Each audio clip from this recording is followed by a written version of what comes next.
5 minutes in and we're live. Hey everybody, folks, how you doing? I hope everybody's doing okay. Is my mic working? Yes. Do I have music? Yes. Is the chat popping? Yes. Welcome in, folks. Hey Strogobus, welcome in, Potato. How you guys doing? Look, it's been a day. 2 p.m. for me. I have a feeling this is slow Friday for a lot of people, but it's been a pretty quick Friday for me. Like I was not ready for it to be 2 p.m. and yet I was ready for it to be 2 p.m. because here I am. But I have a friend whose last day it is on their job today, and they are quitting and leaving for greener pastures, and they are so glad because they hate their current job, and I can tell that today's got to be just absolutely crawling for them, waiting for the clock to hit 5 p.m. so they can leave. So I get it. Also, just that sometimes Fridays just crawl, like you're trying to get out. But I hope you're able to figure out whatever work conflict is going on. And Potato, let's see, helping to repeat the people the exact same thing you typed in an instructions document, but by line, oh boy. I know not everyone is as tech savvy as the person who had a computer from the day they were born and has been programming for 10 years, but read the fucking manual, I wrote it for no reason. Exactly. Like, there's so much of this, like, could you... Okay, no, actually, wait, before I catch up on the rest of the chat, I need to address this, and I know I'm not the first person to say this, but it is getting to the point where it's almost an epidemic online. Like, I will see people talk about, like, let's say I was doing this video, and I'm like, hey, I'm here to tell you about, Mothership, the tabletop RPG. It's a tabletop RPG about horror and space and whatnot. And you'll get comments in, like, not even like, it's actually not so bad live because you can address it in the moment. But like for pre-recorded stuff, you will post a video explaining a thing, and the first comment will be, "What is thing? How do thing?" And it's like, my brother in Christ, that watch the fucking video. And I see this on TikTok a lot of the time. People will make, like, it's even TikTok, like, it's 1 minute informational videos. Like, hey, this is a strawberry. Strawberries are good for you. First fucking comment is like, can somebody please explain to me what a strawberry is? Like, there is this absolute fucking utter laziness from some people. Like, I'm getting it, and I hate to say it because it makes me feel like, oh, old man yells at cloud kids these days. It's not even kids. It's not the kids. Like, I see these comments from grown ass adults. It's like, you made absolutely zero fucking effort. Like, watch the goddamn thing first, then comment. Anyway, so it's a symptom. People will not read. They just want it. I think part of that is to a point. Google kind of fucked us on that. Like, not even current AI and shitified Google, just having access to Google, the convenience of not actually having to learn things, being able to just look them up just in time, I think is part of what has spoiled us. So people are like, I'm not going to spend the time learning to do a thing. I'm just going to start doing the thing. And anytime I run into issues, I'm just going to Google it, basically. And if Google is not available, then again, it's that work process. Like, well, I can just ask you. You can just tell me. Like, no, read the goddamn thing. Anyway, let's see. Also having to write some C prime right now. Is it called C prime, right? That's the name. I've always said it's C prime. It's not like C hash. Either way, you're correct. It is a ripoff of Java. In fact, wasn't it like Microsoft's version? Like, Microsoft saw Java and went like, "Oh, we can do that too. Look, C prime. It's also like portable and a runtime and whatnot." Like, if I remember correctly, that's basically what it was meant to be. So, hence, yes, ripoff of Java. If only they focus on plagiarizing the good parts of Java instead of the whole thing, I would like it more. Yes. Sounds like we've all been going through it.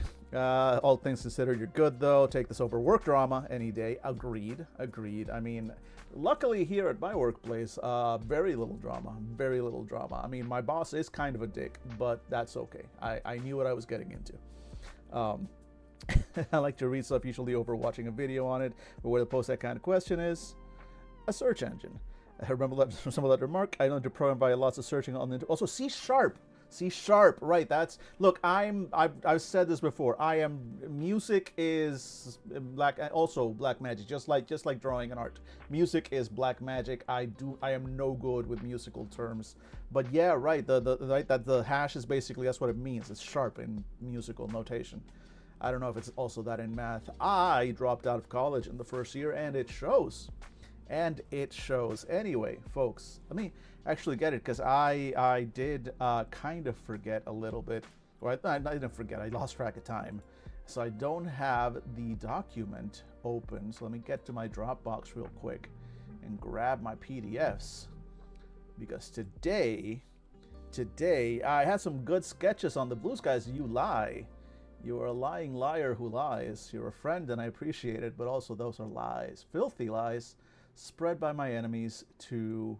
hi, kitty. Hi. Hey, speaking of lies being spread by my enemies, hi, sweetheart. My cat is here.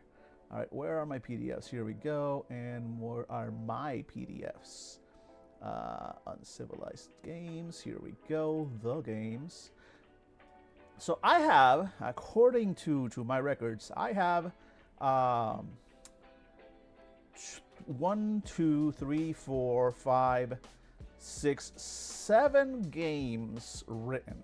3 Goblins in a Trenchcoat and 3 Goblins in a Trenchcoat 3 if by Trenchcoat, the expansion, but the expansion is also kind of a standalone. And then Cats and Corpses, then Cats and Corpses 2, Attack and Dethrone Dog, which is also a standalone. Then Cupid Inc., which I keep forgetting I wrote. I wrote that game in a fever dream. I don't think it's playable. I should. Do we want to take a look at Cupid Inc. on today's stream? I don't know if we do. Careful, I'm an enabler of people wanting to try hobbies. Look, all I have is hobbies these days. Hi, beautiful. Oh my God, she's purring. And then Hometown Magic and Seeker's Call. And instead of making new games, here I am just rehashing the old ones. But the thing is, like, now that I'm spending so much time like looking at game design, I feel like I want to go back to mine and give them the love that they never properly got, because I wrote them. But let's just go with the Goblins. God, I have this urge to bring up Cupid though. How bad was this? You know what? No, it's the first half of the stream. Before we get into 3 Goblins, which is of course, as everybody I believe knows, the greatest game ever made, the epitome of all game design. But I think I want to show off the horror, the absolute horror that is this game, and see how it treats us. Because, oh wow, I wrote this in a fever dream. I do not remember this game. Let's switch over to game screen. There we go. Hi, sweetheart. Oh my God, you are not stopping with the pettings and wanting pettings today, are you? I do want my hands. No, it's cat time today. I love that she does. There she is. Oh my God, who's a cute girl? Who's a good girl? Yeah, she's just right there. Just a little bit of shadow on the document. She knows we're all stressed today, right? Yeah. So she's blessing the stream, which also this probably won't last. So consider yourselves lucky. Anyone here on the stream early today is getting blessed with so much kitty today. Holy cripes! Oh my God, she's just. Dad, I want the pettings. Yes, the pettings, the scritchies. Give me the scritchies, Dad. Such scritchies. I will show you. Such scritchies. I'm gonna keep this up for a while, rather than confront the horror, the giant horror up there. Oh boy, yeah, sweetheart. All right, let's. I will keep petting my cat for emotional support as I face down. Well, no, she's leaving. All right, never mind. Thank you for the company, sweetheart. Thank you for the company. You're a good cat. She's a good cat. I will hear nothing said against her. She is the best cat. All right. Let us. This is not 3 Goblins. This is Cupid Inc. Wait. We appear to have cat again. We have achieved cat again. Can I go here so that she is? There we go. There we go. I don't want, you know, if Nvidia's AI thing was actually smart, it would know not to try not to blur cats. It should in fact like apply, I don't know, like sharpening algorithms and zoom and auto zoom ins and stuff. Like, where's the setting to make, okay, there we go. Now she's gone. Where's the setting to like, no, cat plus. Okay. Cupid Inc. In the Business of Love, the Employee Handbook by yours truly. So I take no responsibility for the design and art of this book. That was, the layout and design of this. This was all Billy. I don't know where he got like these. I mean, the art is great because this is it. You're basically like corporate little cupids. I love the art. Like, it's probably just all like a lot of yeah. I think it's just a lot of clip art that then he put like wings on. It's great. It's great. Billy, look, I'm not saying that he's not doing a wonderful thing with his new career as a child. I believe he's a child psychologist.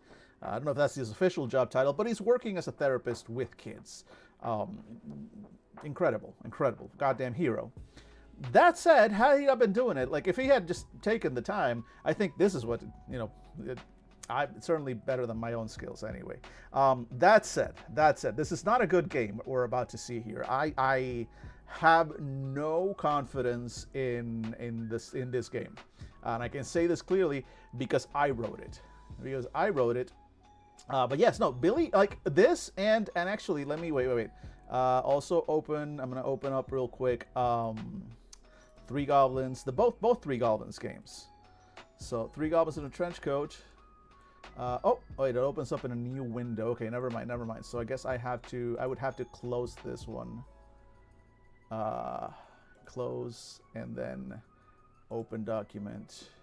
Get Three Goblins. So all of this that we're about to see as well, this was all Billy. Like all this, the design, the art. Wow, I forget how short the original Three Goblins is. It's literally just a couple pages. But all of this design, there's all like goblin clip art that he found. He applied some filters, modified, did all this thing. Like, this is great, and this is just pure hobbyish. Like this little goblin with his head on fire, like all of this stuff. Like this is in the base design, all Billy. And let me open up the other one. Three Goblins in a Trenchcoat 2, the Freedom Edition. All of this, the photoshopping done for the goblin, all of this, Billy. Layout, William Coffin, all of this. The little splatters here above the goblin, the George Washington Crossing Red, there's the goblin there, like, all of this was Billy. Like, it's such good work. Like, I love, like, like little Martha Goblin here, like, showing the flag. So good, so much good stuff. We the Gobbos, like Billy's the turkey. He even made a goblin like Voltron art here for the optional expanded rules. Then this, I should be using this actually. This is the portrait I should be using for social media. Why am I not using this? Right? Anyway, Billy, holy shit. Such good work, much better than anything I can put together. Like, Billy had some real skill with tabletop RPG layout and visual design and stuff. He did some great stuff, and honestly, half the fun of this game is just how good Billy made it look. Honestly,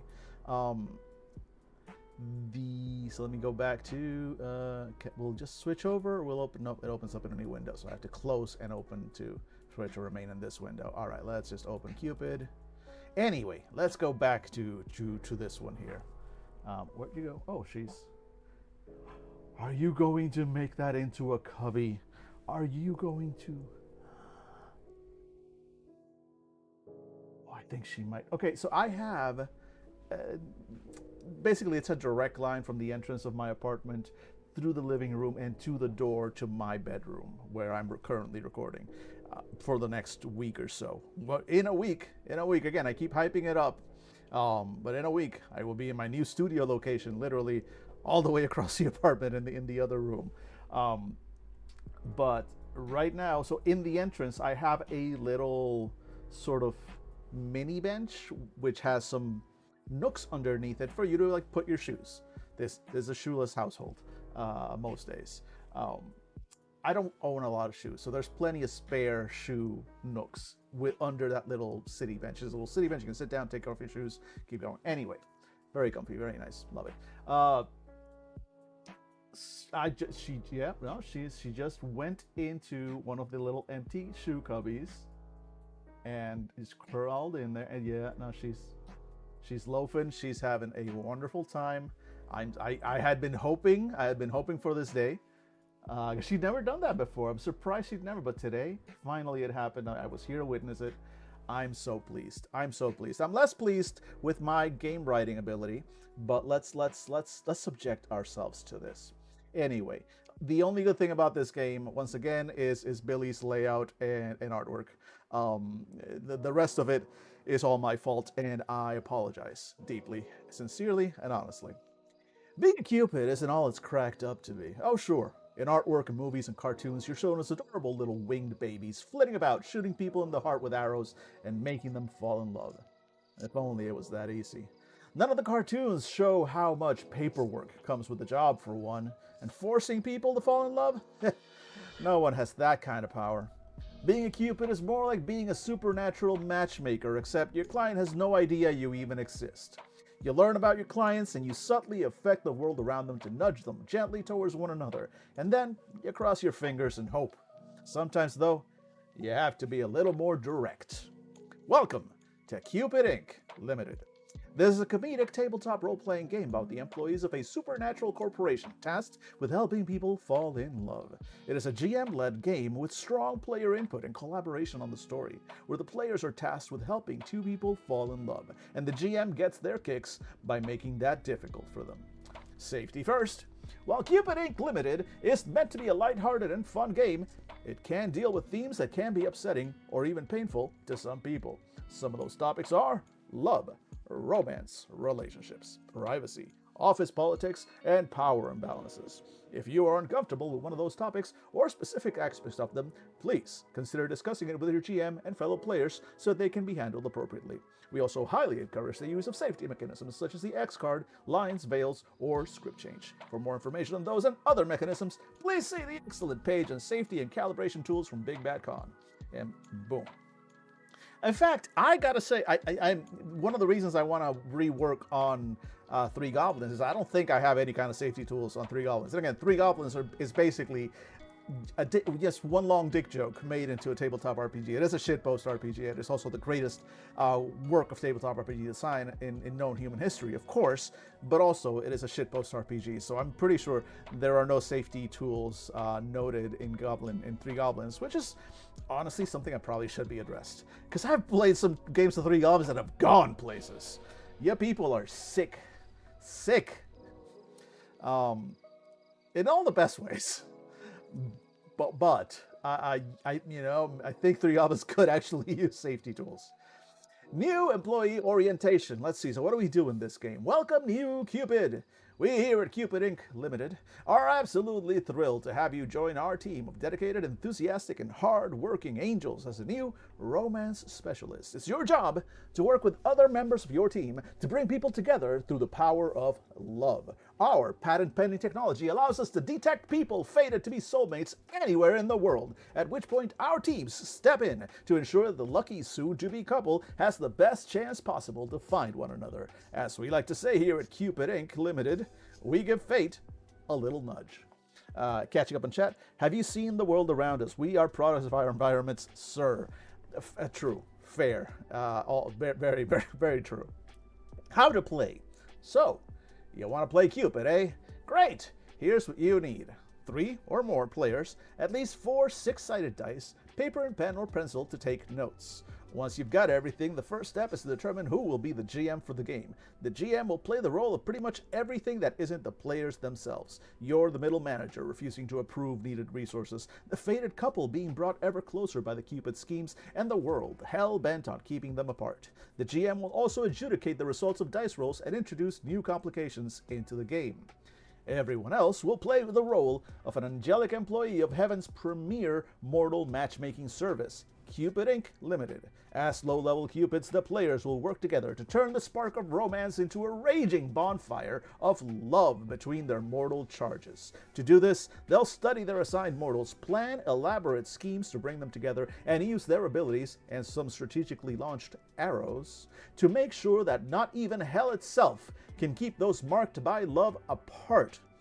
In order to resolve dilemmas and to take actions, players roll dice to determine if they succeed in their attempts. Standard rolls are 3 six-sided dice, 3d6. After a roll, any dice that come up with a 5 or 6 are counted as successes, so an average roll can have 0, 1, 2, or 3 successes. The amount of successes you get determines the result of your actions as detailed in the rules below. Certain things, like your character's facets, aspects from the potential couple, wrinkles, and arrows, may allow you to roll more or fewer dice on any given roll in the following manner. You may use one of your angelic facets to add 1 die to a roll. To do this, you must explain how you are integrating your facet into your action. The GM has final say on whether the usage is valid, but is encouraged to side with player ingenuity. If it even remotely makes sense, go for it. Facets can be used as many times as desired in the game, but only 1 facet per player can be used per roll. You may use one of the aspects from the potential couple to add 1 die to a roll. When an aspect is used, cross it off from the list, as it cannot be used again. However, unlike facets, you can use as many aspects as you like on a roll. The GM may use a wrinkle to take 2 dice away from any given roll. The GM is encouraged to use wrinkles sparingly at the beginning of the game, but ramp them up more and more as the game progresses. Wrinkles may be used repeatedly, and the GM may, if they are feeling particularly evil, use multiple wrinkles on a roll. Wrinkles remain available for the GM to use until they are resolved. Arrows. Angelic Reality Rearrangement Orbital Weapon System. Arrows are a Cupid's best friend. You only get a few of them because they're expensive, and the permits you need to clear to fire a bolt of pure angelic energy potent enough to rewrite reality itself are ridiculous. But if you prepare well and can convince your bosses, you can get a few more. Arrows will allow you to affect reality on a grander scale than your natural abilities, but only 1 can be used per roll, and they can only be used once. Players may use arrows to add 3 extra dice to a roll. Players all begin the game with 1 arrows each. Pretty straightforward, not a simple system. I'm fascinated to see what's... Again, I have little to no memory of writing any of this. I'm going to be perfectly honest. I wrote this, I think, in a single evening. Most of the games that we're going to look at today were written over the space of a single evening in a creative days, if you will. And then they were, Angela did editing, Billy did layout, so there was some actual love put into them. But the original creation, and I have 0 memory of writing this game. If it wasn't because I know for a fact that I did it and my name is on it, if my name wasn't on it and I hadn't put it out, I had just written it someday, sent it out and not really remembered. If somebody showed me this, I'd be like, oh, cool, who wrote this? I have no memory. Another Dan wrote this. Anyway, and yet I take full responsibility. Whatever comes next, my fault. There's a non-zero chance that this game is actually good, at which point I get to take credit. But it is a low chance, I believe. Character creation. Making your character is easy. There are no stats, but you will create some facets about your character that you'll be able to use in the game. To begin, the GM should read the text below aloud to the players or improvise some variation thereof. All right. I don't normally do this. Some games do. They'll give you and this is very old school, because a lot of games, a lot of old D&D games had little blocks of text that you were meant to or modules rather, modules for D&D often had little blocks of text that you had to read to the players verbatim. It's read this to the players. I think it still probably happens in a lot of modules. But I don't usually include stuff like that in my games. But in this case, again, because of the feel of the game, I think I don't remember writing it, but I've got vague sense memories. I know what I was going for here. Let's see. Today is your first day as new employees of Cupid Inc. Limited. Sure, the paperwork took a couple of eons to process, literally, but you're all here and ready to begin your new callings as Heaven's chosen guardians of love. You're all sitting in an immaculately appointed conference room, gathered around a beautiful white marble table. The decor straddles the line between understated and gaudy, not especially well though, with subtle heart designs mixed into otherwise humdrum corporate surroundings. In this room, you see pictures and paintings of great cupids of the past, those inspiring angels that helped spark the most epic romances of all time. Sitting at the head of the table is a representative of the AR, Angelic Resources, department. Their smile beams across at each of you as they stand and say, "Welcome, new Cupids! As of today, you are all our newest team of romance specialists. Now, before I give you all your first assignment, let's all get to know one another. I'm going to ask some questions, and I want all of you to go around the table and give your answers, okay? Okay! Now, the GM will ask each of the questions below, and the players will go around the table giving their answers and noting them down. There are no stats in this game. Instead, you'll create angelic facets that you'll be able to draw upon during the later phases. Players should go around the table and answer the following questions about their characters, writing them down as short phrases. What is your name? What was your previous job in heaven? This is your history. Why did you join Cupid Inc. Ltd.? This is your motivation. And what's the most romantic thing you can think of? This is your dream. Once each player has their name, history, motivation, and dream, it's time to meet the lucky couple. But wait! If I don't have stats, then what can I do? Excellent question. After all, you're an immaterial celestial being charged with spreading love around the mortal world. What exactly are your capabilities? Well, that's pretty simple. Angels, like yourself, are invisible and cannot be seen by or interact directly with the mortal world. What they can do, however, is affect reality in small but potent ways. They are the wind that knocks off your hat only to be caught by a cute stranger. They are the unseen force that guides your lost dog to a friendly host. They are the cause of that song getting stuck in your head, and it turns out to be the favorite song of that guy in accounting. In short, sweet little coincidence and serendipities are your tools when love is in the air. Getting to know you, getting to know all about you. Another little flavor paragraph here. Here at Cupid Inc. Limited, we pride ourselves in respecting the privacy of all our clients. Sure, our advanced mortal recognition cameras and state-of-the-art angelic positioning systems allow us to instantly identify any mortal on site and then track them down with pinpoint accuracy. And of course, our angelic nature means we can observe our clients unseen at any time. Accusations that this is creepy, invasive, or a gross violation of the right of privacy are of course completely unfounded. We focus on only obtaining the information that is relevant to the purpose of bringing more love into the world. After all, isn't love worth it? And on that note, on that little, Cupid Inc. capitalistic note, it's that time. It's that time. We made it to the first ad break of the show. So folks, bear with us as we will, of course, be right back.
And we're back. Hey, folks, hope those ads treated you well.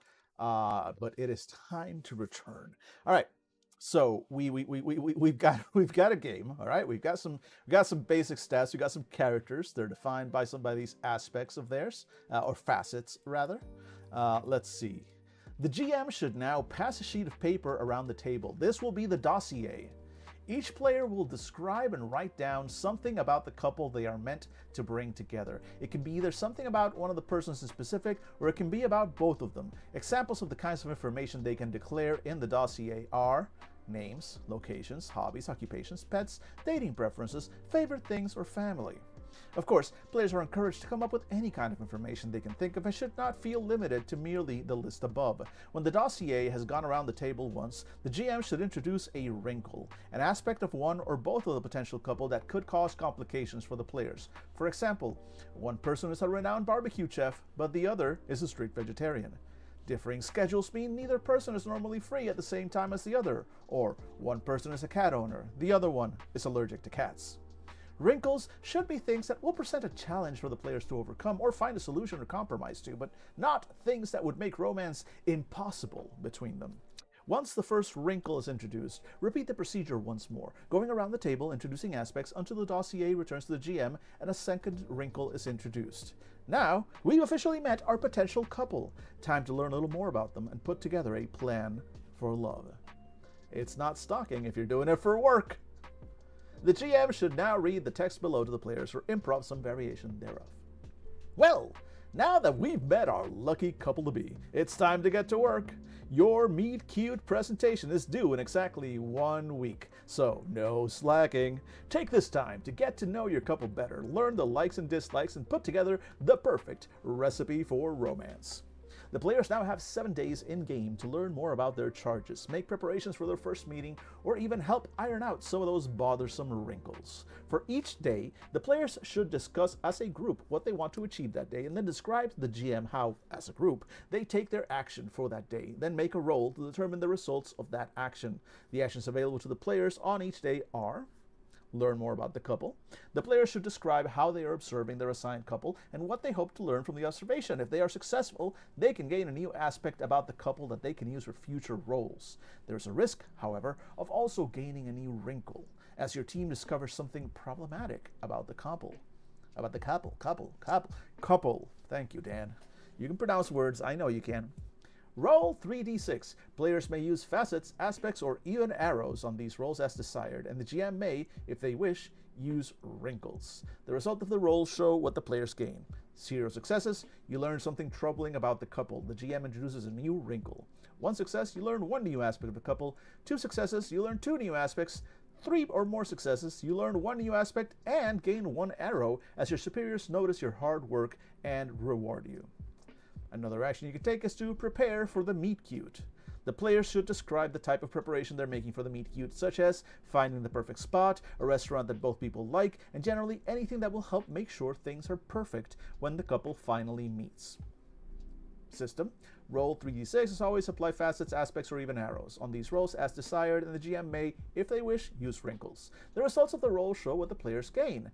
0 successes, your attempts to prepare go awry, and the new wrinkle is introduced. Or 1 or more successes, things are taking shape. Note down your preparations, you'll be able to use those to gain new arrows in the next phase. And then resolve a wrinkle. This is your one chance to get rid of those pesky wrinkles. The players, as a team, should describe what actions they plan to take to resolve a specific wrinkle. Roll 3d6, apply modifiers as usual. However, resolving wrinkles is hard. The wrinkle being resolved automatically applies to the roll, taking away 2 dice from the roll. If you get 0 successes, you are unable to resolve the wrinkle and it remains in play. 1 or more successes, you resolve the wrinkle. The GM should cross it out and it can no longer be used to make rolls more difficult.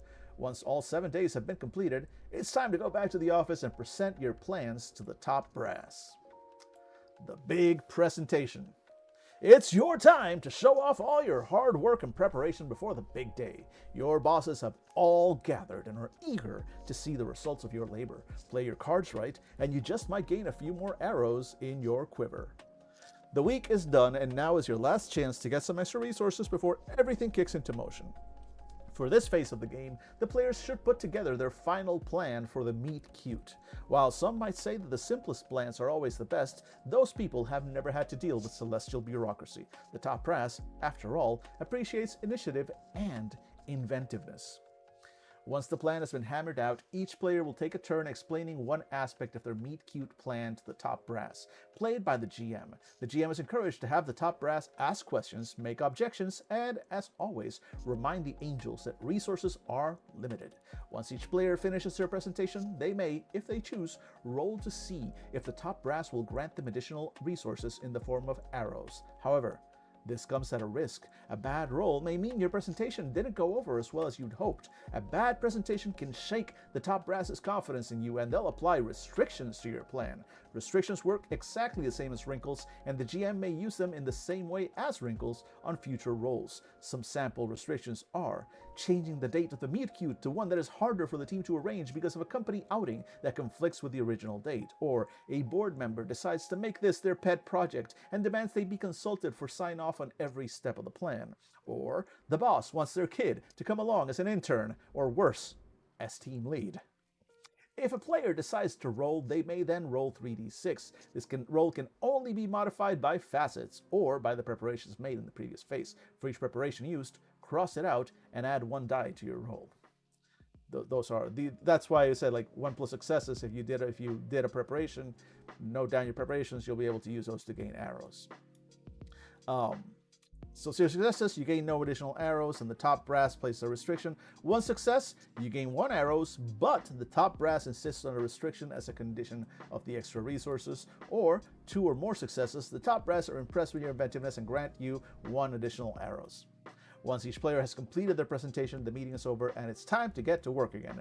The meet cute awaits. All right, so I'm gonna be honest, I'm less horrified than I thought I was going to be so far. This is pretty straightforward. This is not the worst. There's nothing, I'm not breaking exciting new ground in game design here. But it's pretty straightforward. It's nothing crazy here. It's not too bad. I don't think it's particularly broken. Which is very surprising. Let's see. The day has finally come. Your team has worked hard to get to this point, and the moment of truth now lies before you. 2 people, fated to fall in love, with a little help from their angelic friends, that is. All preparations have been made, your quiver is full of arrows, and you know your couple better than they know themselves. Time to let love bloom. The GM starts off the meet cute by describing what the couple is doing as they head to their fateful encounter.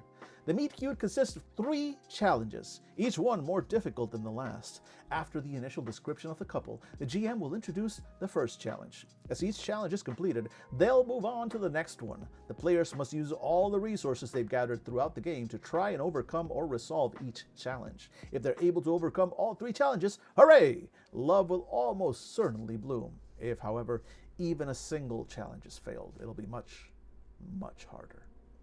The first challenge. The first challenge is almost always fairly simple and easy to resolve. Sample challenges are 1 or both of the couple is running late due to traffic or other obligations. The cafe, restaurant is unusually full and there are no available tables. A barking dog, loud teenagers, or drunken businessmen nearby are making the conversation difficult. The players should describe what action they're taking to resolve the challenge and then roll 3d6. They may freely use facets, aspects, or arrows on this and all future rolls except the final roll. The GM may apply unresolved wrinkles or restrictions as desired, though they are encouraged to not push the players too hard on this first one. If even 1 success is gained on the roll, the challenge is overcome and the players receive 1 extra die for the final roll. If it is failed, they gain no extra dice. The second challenge. Now, things start getting tricky. The second challenge is usually harder to resolve and more complicated, involving events or emotions that are not so easily wrangled. Sample challenges are: the waiter spills food on one of the other of the couple, ruining their clothes. There's a misunderstanding, and one of the couple becomes upset or angry at the other. A friend, ex of one of the couple, appears unexpectedly, derailing the meet cute. As before, players describe what they'll do to resolve the challenge and roll 3d6, applying modifiers as normal. The GM is now encouraged to toss in more wrinkles or restrictions to spice things up, making this a more challenging roll. The players will need at least 2 successes on the roll to overcome this challenge. If they succeed, they gain 2 extra dice for the final roll. The final challenge. And sometimes the world just seems to be out to get you. No matter how well or poorly things have been going so far, this is where it all goes pear-shaped. The GM is strongly encouraged to have some fun with this one and be ridiculous with it. Some sample challenges at this level. The lobsters in the seafood tank have escaped and are staging a coup at the restaurant. Aliens attack. The waiter is actually a supervillain. One more time. Roll 3d6. The players will need 3 successes on this roll to overcome the challenge. As this is the last roll that can be affected by facets, aspects, arrows, or wrinkles, players and GM alike are eagerly encouraged to throw it all in, no holds barred. If the players succeed on this roll, they gain 3 extra dice for the final roll. Love, actually? The meet cute is complete, and every challenge has been overcome, or not. But no matter how well or poorly you do, the human heart is complicated and unpredictable. Will love awaken between our couple? Or will it all go to waste? Time for one final roll. Roll 3d6 and add additional dice depending on whether the challenges have been overcome, as noted for each challenge. If the players garner at least 2 successes, the spark of love has turned into a steady flame. The players can now take a well-deserved rest, basking in the praise of their superiors, and secure in the knowledge that, once again, love has conquered all. If they fail the roll, however, the spark never caught. The GM should describe how the couple parts ways after the meet cute, never to meet again. Then again, there's no rule saying they can't try again.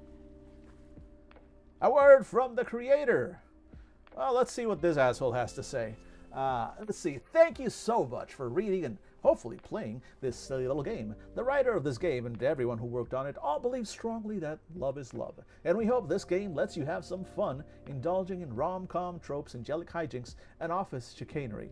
At the same time, this game can be used to explore real-world and real-life relationship obstacles and complications. We encourage you to get the most out of this game, whether it's just silly fun or something more serious. Just always remember the spirit in which the game is presented as an encouragement and affirmation of just how complicated and strange and weird and funny love can be, even when you're a celestial being. And if you do want to explore some more serious themes with it, please be sure to check out the Safety First section at the beginning of the game for useful safety and calibration tools so that everyone at the table can have an enjoyable and safe experience. With nothing but love, we once again thank you for checking this game out. And then there's me, there's the art, there's layout and art design, Billy, editing, and that's it. That's the entirety of the credits. I wrote this in 2020, just before, this was before COVID, really. Or before COVID was really, or was, no, I don't know. I'd have to check what date this was. Was this in the middle of COVID? Maybe. I didn't hate this. I expected to hate the game. I sincerely thought I was going to be upset with this game. And no, I think it's fine.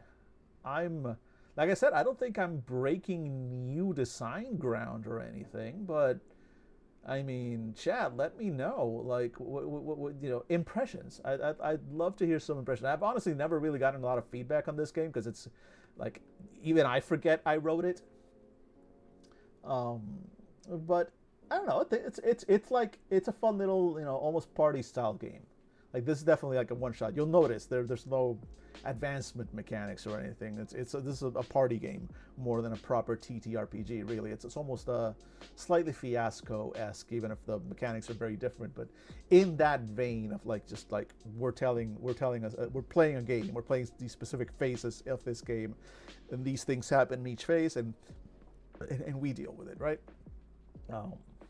Yeah, I'm pleased. I actually have no major notes on this one. I didn't spot anything in the mechanics that's obviously broken. Of course, as ever, I never playtest anything I write because playtesting is for the weak, and shows a lack of confidence in your design abilities if you're a good designer, you know that your shit is good, and it doesn't need to be play tested. It comes out perfect, right? That's how that works, I believe.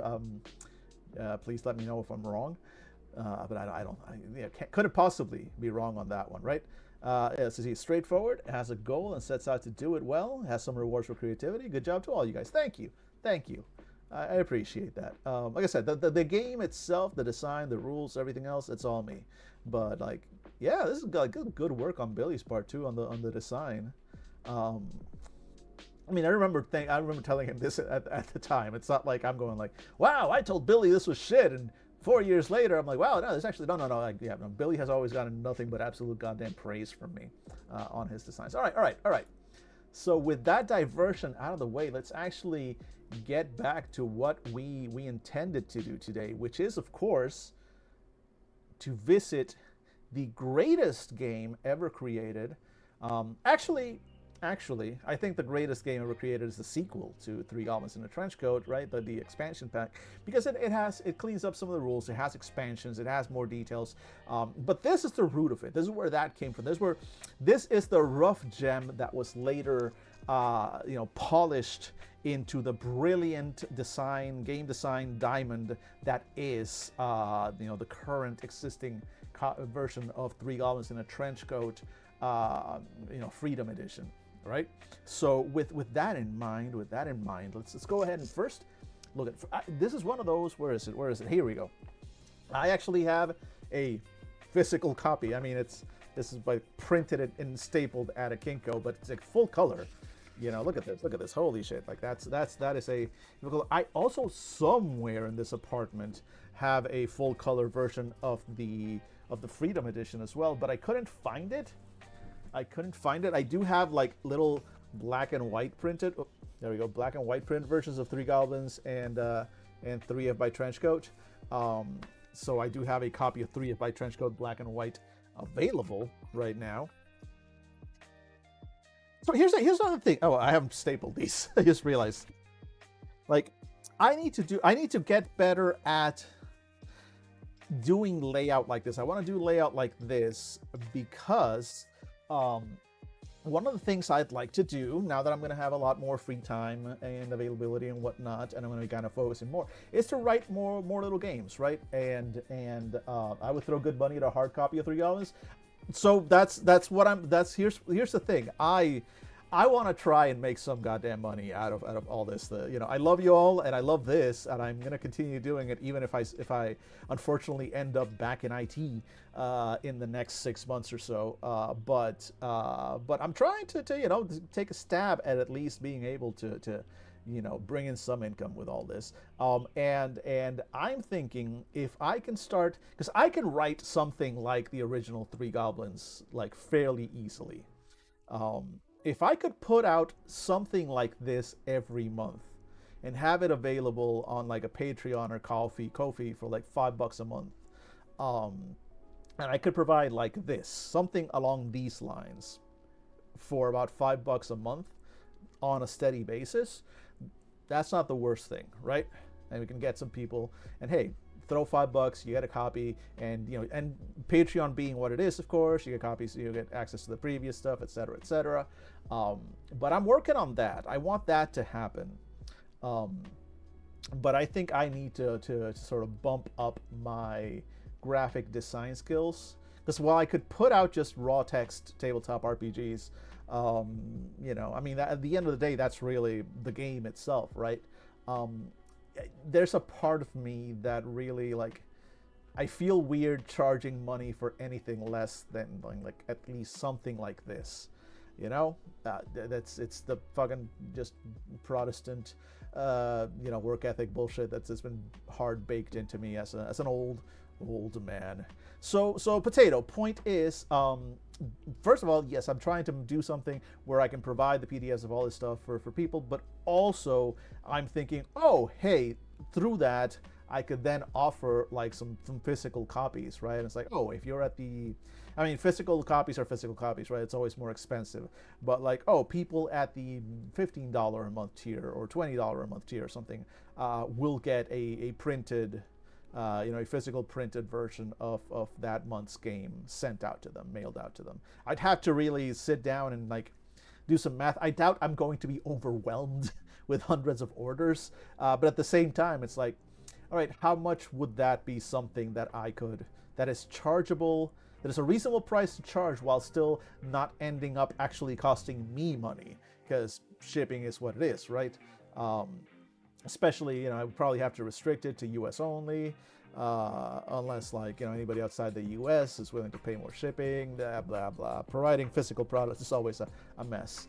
But also, that said, I usually do carry around physical copies of the games with me. I do need to print out some more color ones, but that's why I carry around those black and white ones. And those are specifically like, should the opportunity come up, is somebody goes like, oh yeah, like, here's some copies of my game, please go away. And I will throw them at people. So there is also that option. If you can track me down physically, I may, how squids will like spray ink to try and get away? That's my defense mechanism. I will throw a couple of copies of 3 Goblins at you in hopes of distracting you while I make my getaway, because that is the extent of my social skills, I believe. Anyway, how are we doing on time? Okay, we've still got about 8 minutes before the next ad break, so that should be at least enough time to go over this game twice, because it is a very short game. Let's see. Plus, when you have nerds following you, sometimes they have ideas for games but don't know how to do game design. Like when I started writing on a few months ago, but got distracted by moving cross-continent. I mean, yeah, moves will distract you. But also, like part of this is the fun is that I get to bounce ideas off of you folks in chat and everything. Like that's part of why I've been doing like these sort of more like game design streams for my own games. Because, yeah, being able to have a sounding board it really helps, really helps. And also, like, hey, there we go. So now that's something we can do. Since I'm going to be streaming more often, again, starting next week, starting Friday the 13th. Everything changes on Friday the 13th. Some of that time, there will be some video game streaming. There will be a lot more of this. And yeah, definitely, kind of like co-working streams where I'll just be writing on my game. I do all this because, look, I've seen, it's not a huge audience. It's not a huge audience, but like there are guys on Das Twitchens that do exactly that, and they have their solid little audience, and you know what? I can work with that. I don't need to be a superstar, but it doesn't take that much to kind of just eke out a halfway okay living. I think, hopefully, is what I'm banking on. We'll see. Wish me luck. I do have one thing going for me. No wife, no kids, no major debts. It's the only reason I'm even able to try this. But we'll see. Anyway, what? And not just have your moth following fly your pursuers. I mean, look, I'm working on that. Okay, the moth, and by the way, it's still here. I haven't got moth. Oh, no, don't tell me it's gone. No, wait. Oh, because there we go. I forget that you can't minimize the mothness. Mothness has to be up and running in order to be here, but the moth is still here. I have plans for the moth. Like I said, there's gonna be a little hat at some point. There's gonna be a little hat on this little moth's head, especially for the season, right? It's already like almost mid-December. Well, it's the first week of December, and my moth is not wearing a little Santa hat. That is upsetting. That is frankly upsetting. I have failed you. I think I've failed you, my following. So don't sign up for any. Well, I don't have a Patreon yet. Or at least it hasn't been fully set up. I do have a Ko-fi, which I don't have linked, which is weird. But anyway, don't back me yet, because until I have the goddamn Santa hat, I'm not doing right by any of you. Okay, we're back. Let's see, we have the crow. Is it similar to the moth, or is that where you get your powers? Instead of vengeance, it's nerd stuff? Kind of. That's what it is. Like, I have returned from the dead. I have returned from beyond the grave, because my rage at badly designed games and my love of well-designed games, it was too strong. It could not be contained by help. All right, so back to this bullshit. This is a game for okay. So I've said this before on streams. And before we dive in here, I feel that it needs to be repeated. And we're going to go to ads in less than 5 minutes. So we're not going to move from these pages yet, I think. I think we still need to do a little bit of expectation setting. Because as short as this game is, as I've mentioned, it was written with intention. And that intention specifically is to punish you for being a bad person. All right, I assumed when I was writing this book, it was written specifically with the thought, and this was my sort of my game design philosophy at the time, is that you are a bad person and deserve to be punished. It's really everything that was going through my head when I wrote this. And so the system that is in place here is not in any way, shape, or form balanced, well thought through, or intended to provide a solid, well-crafted tabletop RPG experience. Instead, what I have created here, what I'm making, this monolith that you see here, or at least you think you see a monolith, but is in fact 3. 1, 2, and there's number 3 right there. 3 goblins in one single trench coat. I know, mind-blowing. But what we have here is in fact an attempt to break you, to make you, especially the person running this game, regret that. That was my sort of attempt and my philosophy of game design when I was writing this. I distinctly remember where I was writing this. I was writing this at a client's office. I was of course in IT at the time, and my job at that moment involved going to client offices across Manhattan. A lot of my clients at the time were big financial companies, a lot of hedge funds. Listen, I have been exposed to the seedy underbelly of Manhattan, New York City, Manhattan finance industry and IT startup industry and crypto and all that stuff. I have been in the fucking trenches, keeping the cables taut and keeping the servers running. There's a reason I've tried to escape, and I never, ever, ever want to go back. So that is the environment in which this was written. I was hunched over. They had put me in a little windowless cubicle near the back, close enough to the server rack that all I heard was the of the server fans running all the time. Nobody came to me or directed a single word at me unless their machine was broken, in which case they would yell and be assholes at me, because that is what people in the finance industry are. Every single one of them. Assholes. Did not meet a single good one. They're all assholes. You all know you're assholes. The only person you're fooling is yourselves, and not even that. Most of you know you're assholes and fucking glory in it. Burn this city down. Anyway, so that's the place where I was, both physically, mentally, emotionally, spiritually, when I wrote all this. So let us focus on that. Let us marinate on that feeling, on that emotion. Place yourselves where I am in this place. Sink into it as we go to ads, and the capitalism just bakes those emotions into you, and then we'll be right back.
And we're back.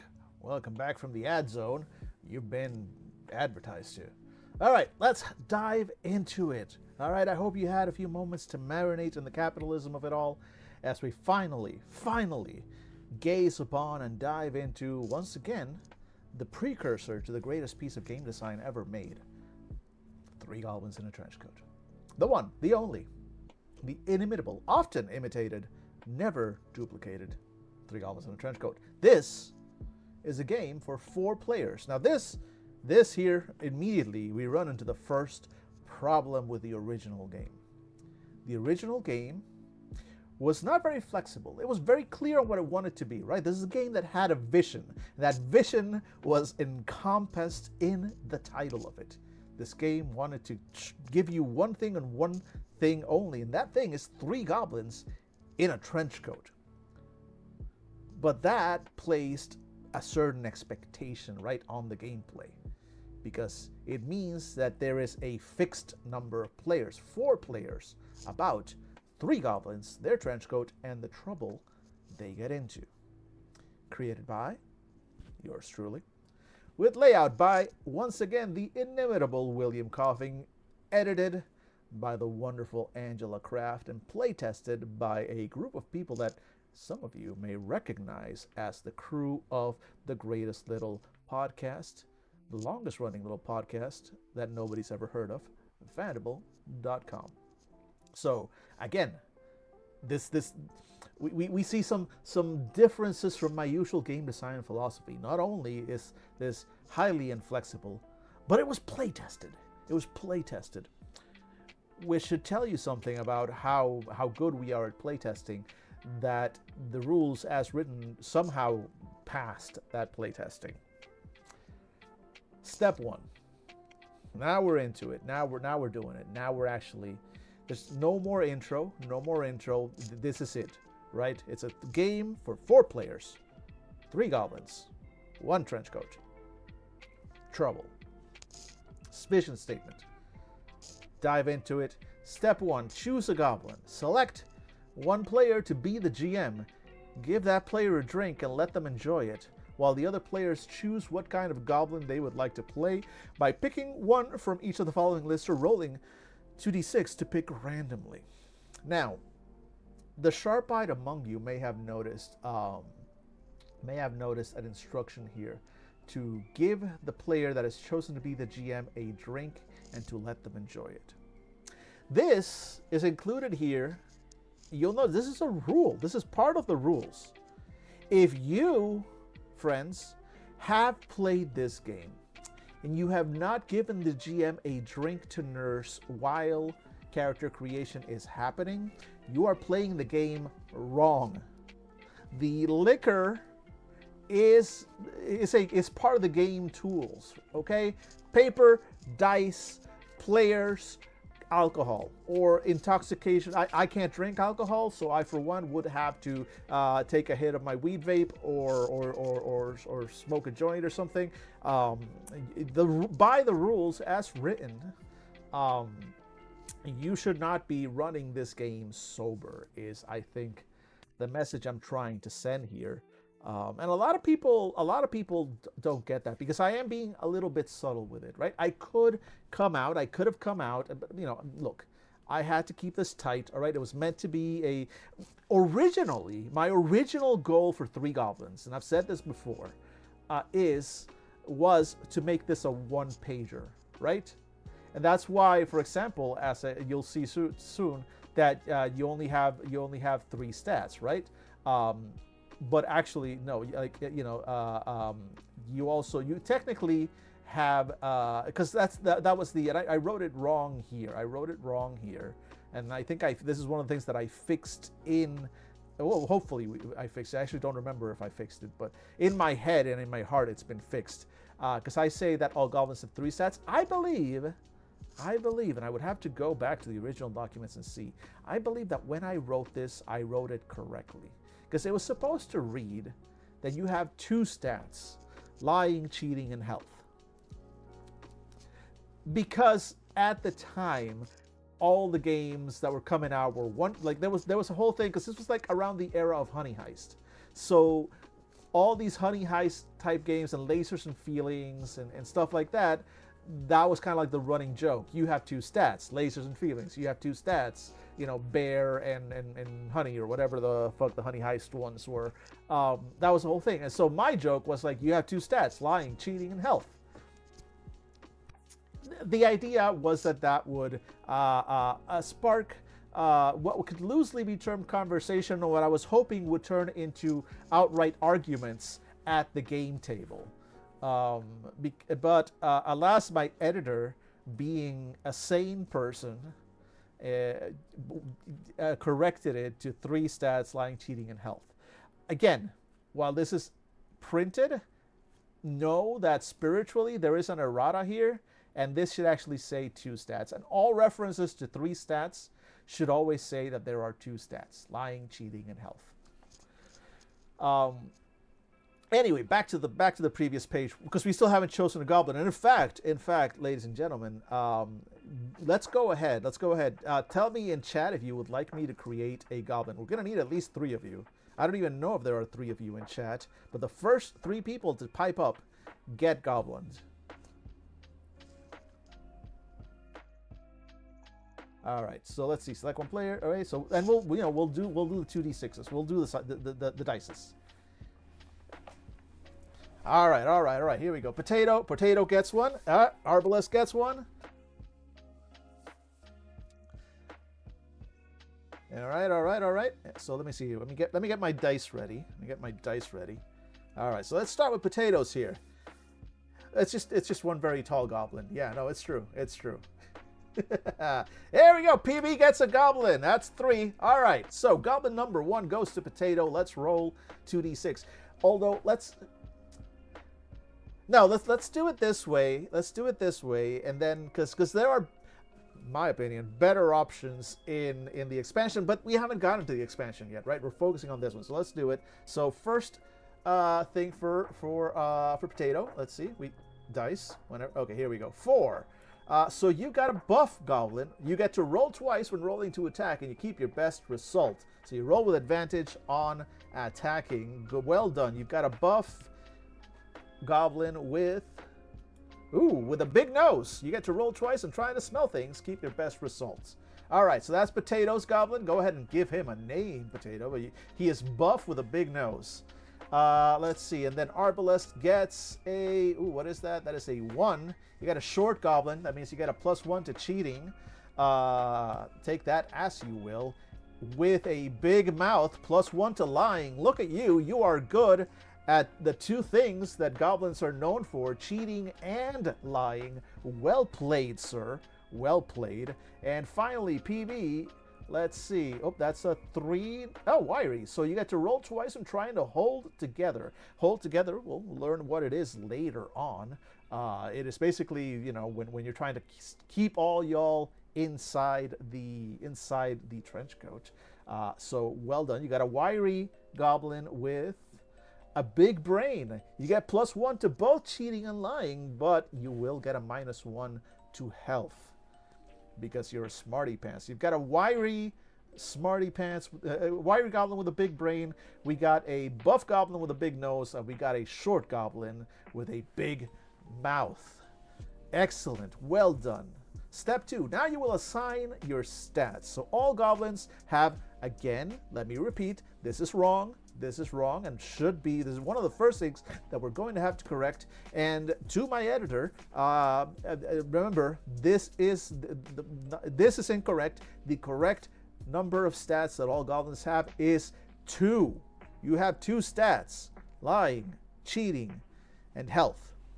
You start with a score of 1 on both lying and cheating and have 3 points to distribute among them as you wish. All goblins start with 3 health. Once you have them, apply any modifiers from your goblin type, such as extra health, lying, or cheating. So, for example, Potato's goblin will get, well, you don't get any bonuses. You just get some advantages on some rolls, while Arbalest's goblin will get a +1 to cheating and a +1 to lying. And finally, PB's goblin will get advantage on hold together, +1 to both cheating and lying, but a -1 to health. Well done. We've got our set of 3 goblins. Do you feel stereotyped? It's just goblins are who they are. Embrace it. Embrace your goblinness, my friend. All right, step 3 now. You'll get to choose your trench coat. There is only one trench coat, and it is shared by all 3 goblins. While inside the trench coat, goblins are able to pass, mostly, undetected in human society and can cooperate to achieve their goals. Without the trench coat, you are just 2-foot-tall goblins and will soon be killed by the local guards. Choose as a group a single trench coat from the list below or roll 1d6 to select randomly. So I'm not going to roll for y'all. You 3 are the goblins. I'm going to read them all out, and you get to argue in chat which trench coat you want. But you can have your wool coat, which is fancy and stylish and gives everybody in the trench coat +1 to lying. You've got leather coat, which is durable and gives a +1 to hold together rolls for everybody. A coat of many pockets, which lets you roll 1d6, and on a 5 to 6, you have an item in one of your pockets that can help with the current situation, providing a +1 to rolls. That is the most complicated of all of them. The officer's coat, +1 to lying or cheating rolls versus guards. A winter coat, which is thick and cushiony and reduces all damage taken by 1. Or, of course, a sealskin coat. Your clan killed a seal to get this. The seal's family seeks revenge. +1 to hold together. Reduce all damage taken by 1. The GM rolls 1d6 whenever they feel like it, and on a 6, the seals have found you. Now, chat, do we have a preference among our 3 chosen goblins as to which coat you will choose, or am I going to have to roll it for you? Curious. There are trade-offs. Food a buff gobble wants warm. All right. So we got the buff gobble wanting the winter coat, presumably.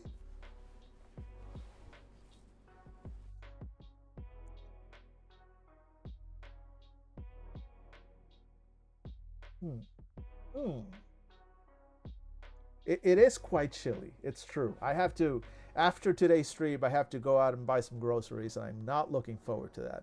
Not looking forward to that. The good news about living in a literal 15-minute city is that I don't need a car. Everything is walking distance. The downside is that I have to walk to everything, and it's cold out.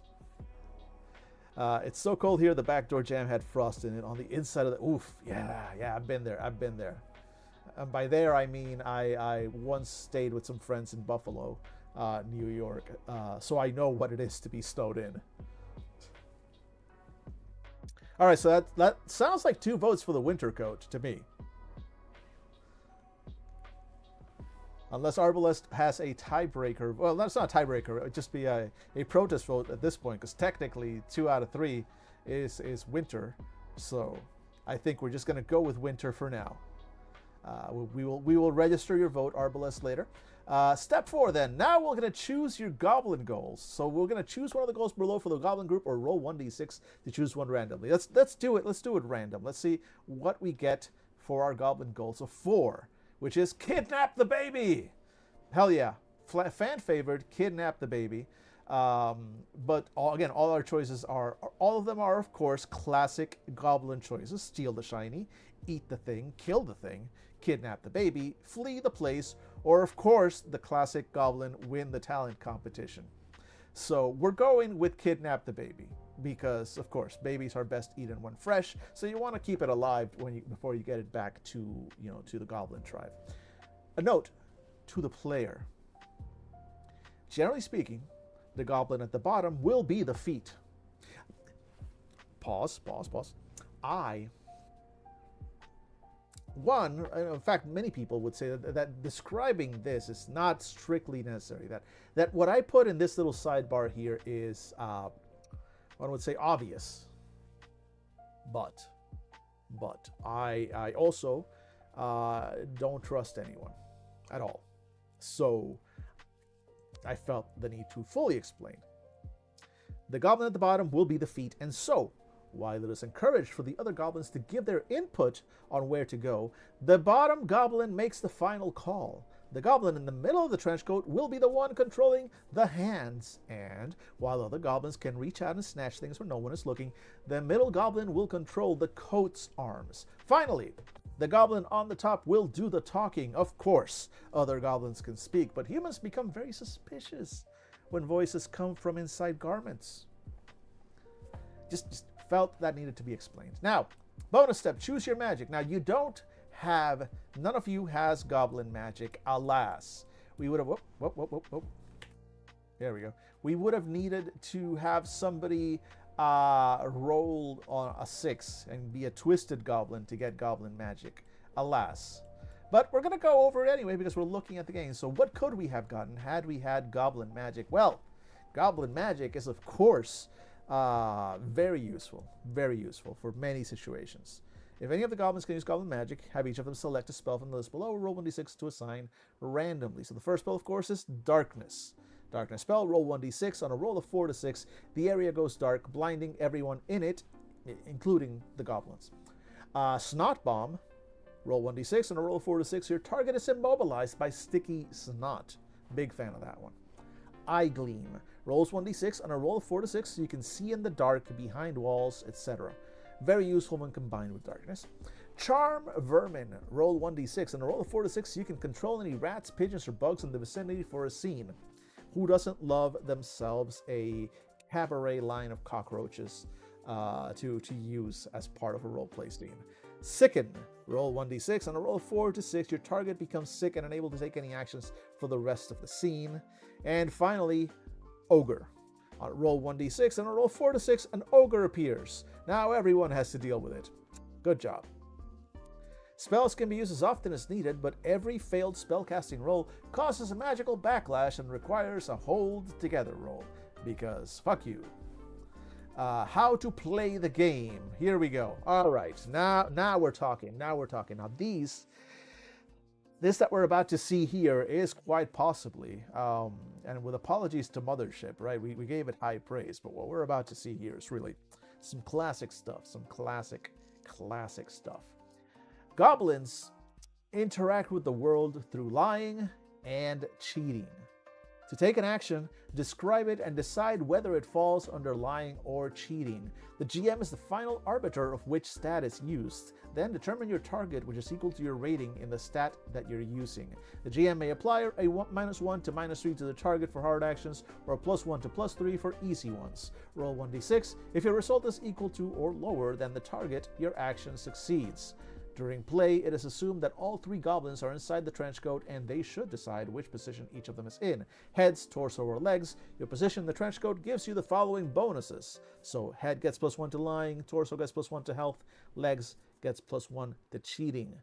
Whenever you take damage or something happens that could harm the trenchcoat, you need to make a hold together roll. Roll 1d6, and on a roll of 1 to 2, you fall apart. If you fall apart, all goblins are assumed to be out of the trenchcoat, receive no bonuses from the trenchcoat, and have only a few moments before the guards are called and they are slaughtered. Come together.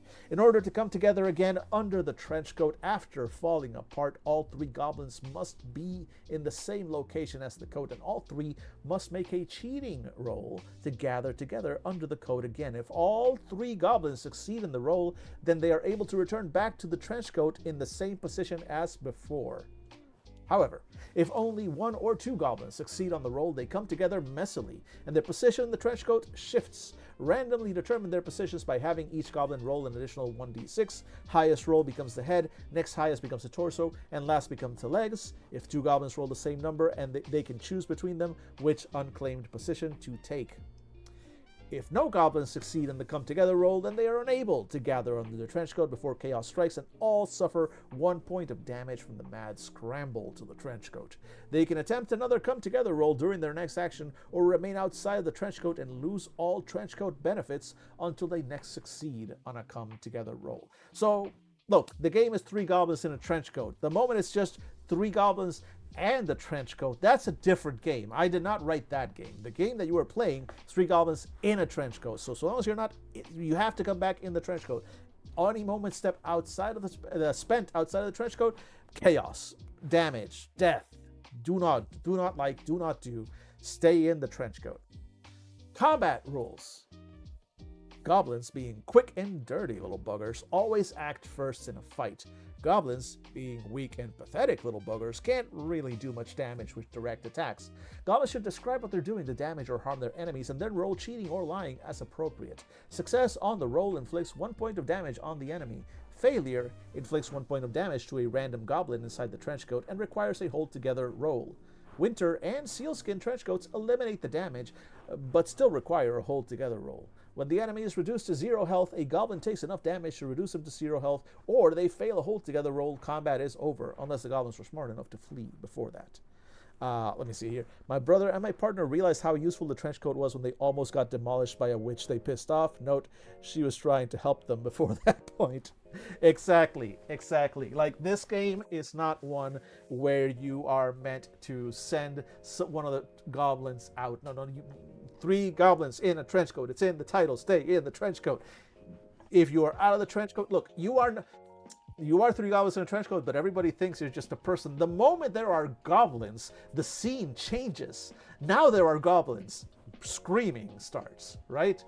Up until a second ago, there was a distinguished gentleman with a lovely winter trenchcoat. And all of a sudden, how would you react? You're there, you're talking to a distinguished gentleman with a winter trenchcoat, very stylish for the time, of course, and great, good match for the weather. And then all of a sudden, there are 1 or more goblins. And you don't know where the person went, but there are now goblins. Yeah, you're going to react strongly. You're going to scream, you're going to squeal, you're going to run around, you're going to start casting spells and swinging swords. Because goblins, right? Goblins.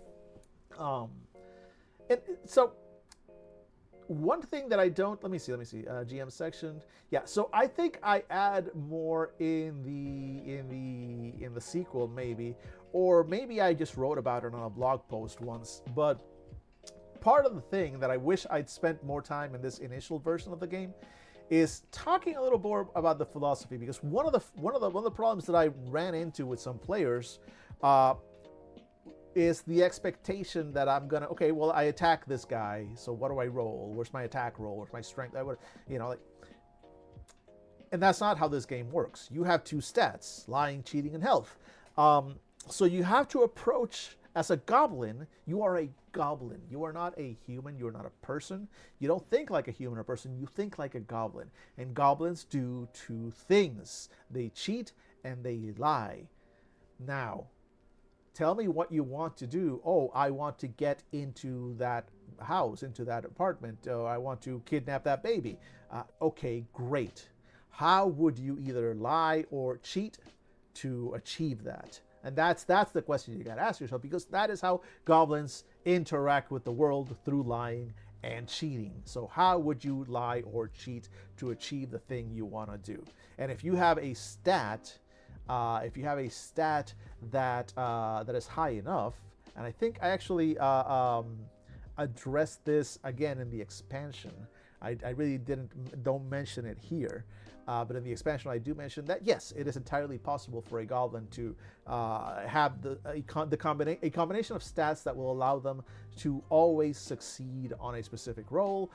This is on purpose, because, again, you are a bad person and deserve to be punished for playing this. Hopefully you followed the goddamn rules and your GM is well and truly buzzed, and it's okay. And it's okay. This is why you need to get your GM drunk for this game, or high for this game, because you're going to be pulling some fucking bullshit. All right? You're going to have to explain how every action you take is either some version of either lying or cheating. So in order for your GM's survival, it's imperative that you follow the rules as written. You follow the rules as written, and give your GM, as stated right here, first rule of the goddamn game: select one player to be the GM, give that player a drink, and let them enjoy it. Right? So I hope you followed the directions of the game, or else, they say there's no such thing as playing it wrong, but you're playing it wrong. All right, so anyway, that's basically it. That's basically it for combat. And then the GM section. Again, this was a very tight, very compact game, written in an afternoon. through a haze of IT support induced rage. So there's not a lot here. Just some core rules that are, of course, a brilliant, diamond sharp, incisive, really approach to game design, of course. So the GM section, problems, roll on the table below or choose one, determine which problem is preventing the goblins from completing their goblin goals. So let's see, your goal was to kidnap the baby. So I'm going to roll a dice and see what's standing between you and baby. Ooh, it's a 5. Difficult terrain, and by difficult, we mean probably lava. Wait a minute, you stopped reading? Yes, I did. I did stop reading Wind and Truth, and that's because look, it's showing my dedication to you people. And by you people, I mean chat. All right? Like, yes, I am. It's Wind and Truth release day, and I am fully Sanderson-pilled. I'm sorry, but I am. And I am like, what chapter am I on? Wait, what chapter am I on? Where's my phone? Where's my phone? Who stole my phone? No, seriously, who stole my phone? Oh, there it is. Here we go. Here we go. I'll tell you what chapter I'm on right now. I am on chapter 11. I'm almost done with chapter 11. I have said, holy fucking hell yeah, at least 6 to 7 times. I have nearly cried twice. We're just getting started. Again, I am admittedly again Sanderson-pilled, so I am a fanboy. So take that glowing praise with the grain of salt that if you two are not also already Sanderson-pilled, this is coming from a legit, just straight up fanboy. But also, yeah, I'm really enjoying it. I'm really enjoying it. And yet, I paused, and I came on here for all of you to talk about yet another really true, another real peak in the world of creativity and art, really. I don't mean to compare my work with, of course, the great Brandon Sanderson, but there is a certain, cross appeal there. He's currently reaching and, has just released quite possibly his greatest book so far. And here I am revisiting the root from which what will prove to be also my own greatest work, Three Goblins Freedom Edition. This is where it came from. We're exploring those roots. We are as creatives, I believe we stand on an equal plane. And with apologies to Mr. Sanderson, it is, however, time for the ads once again. So let's go ahead and take a quick break on that, and then we'll come back. And when we come back from ads, now we'll take a step forward. We'll see the evolution where I address some of the admittedly very few weaknesses that this game had. So as always, bear with me, and we will be right back.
And we're back. Welcome back, folks, from the ad zone.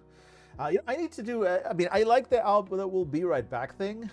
It's fun, but I should. I'm going to be doing a lot of stuff. But one of the things I want to do is more of a transition to the ad zone, to make it more exciting for y'all. We'll work on that. Let's see. So the GM section again. So your difficulty was chosen randomly by difficult terrain, and by difficult we mean probably lava. But the other options were lots of guards, just like a whole bunch of them. Doggos, they are adorable and they love the taste of goblins. Rival goblins, they have a trench coat of their own and they're after the same thing you are. A wizard, with or without a lovely assistant. Of course, the difficult terrain. And finally, a dragon. You're basically a goblin burrito to this thing. Enemies. All enemies, regardless of their type, inflict the same damage on a failed combat roll. 1 health to a random goblin, forcing a hold-together roll. However, you should describe their attacks as appropriate to the enemy type. Wizards will cast fireballs and lightning bolts. Guards will slash with swords and spears. Dragons will stomp and breathe fire, etc. Some enemies have more health than others. And here's the stats on the enemy health. Fine. And anything else, figure it out on the examples above. I just gave the very basics. Random villagers or goblins, doggos, guards, wizards, and ogres, and dragons. And then, of course, my classic game design bio, which honestly needs to be... Well, I think I have updated it a bit, but I also just... Not that much. It's still mostly accurate, but I think probably could use a rewrite. Because I've definitely done more stuff since then. So, Daniel Rodriguez was born in the freezing heart of upstate New York. This is true. You're learning some lore, by the way. You're learning some lore. Everything in this bio, by the way, over there, everything in that bio over there, 100% true. 100% true. I would not lie to any of you. Everything on here is true from a certain point of view.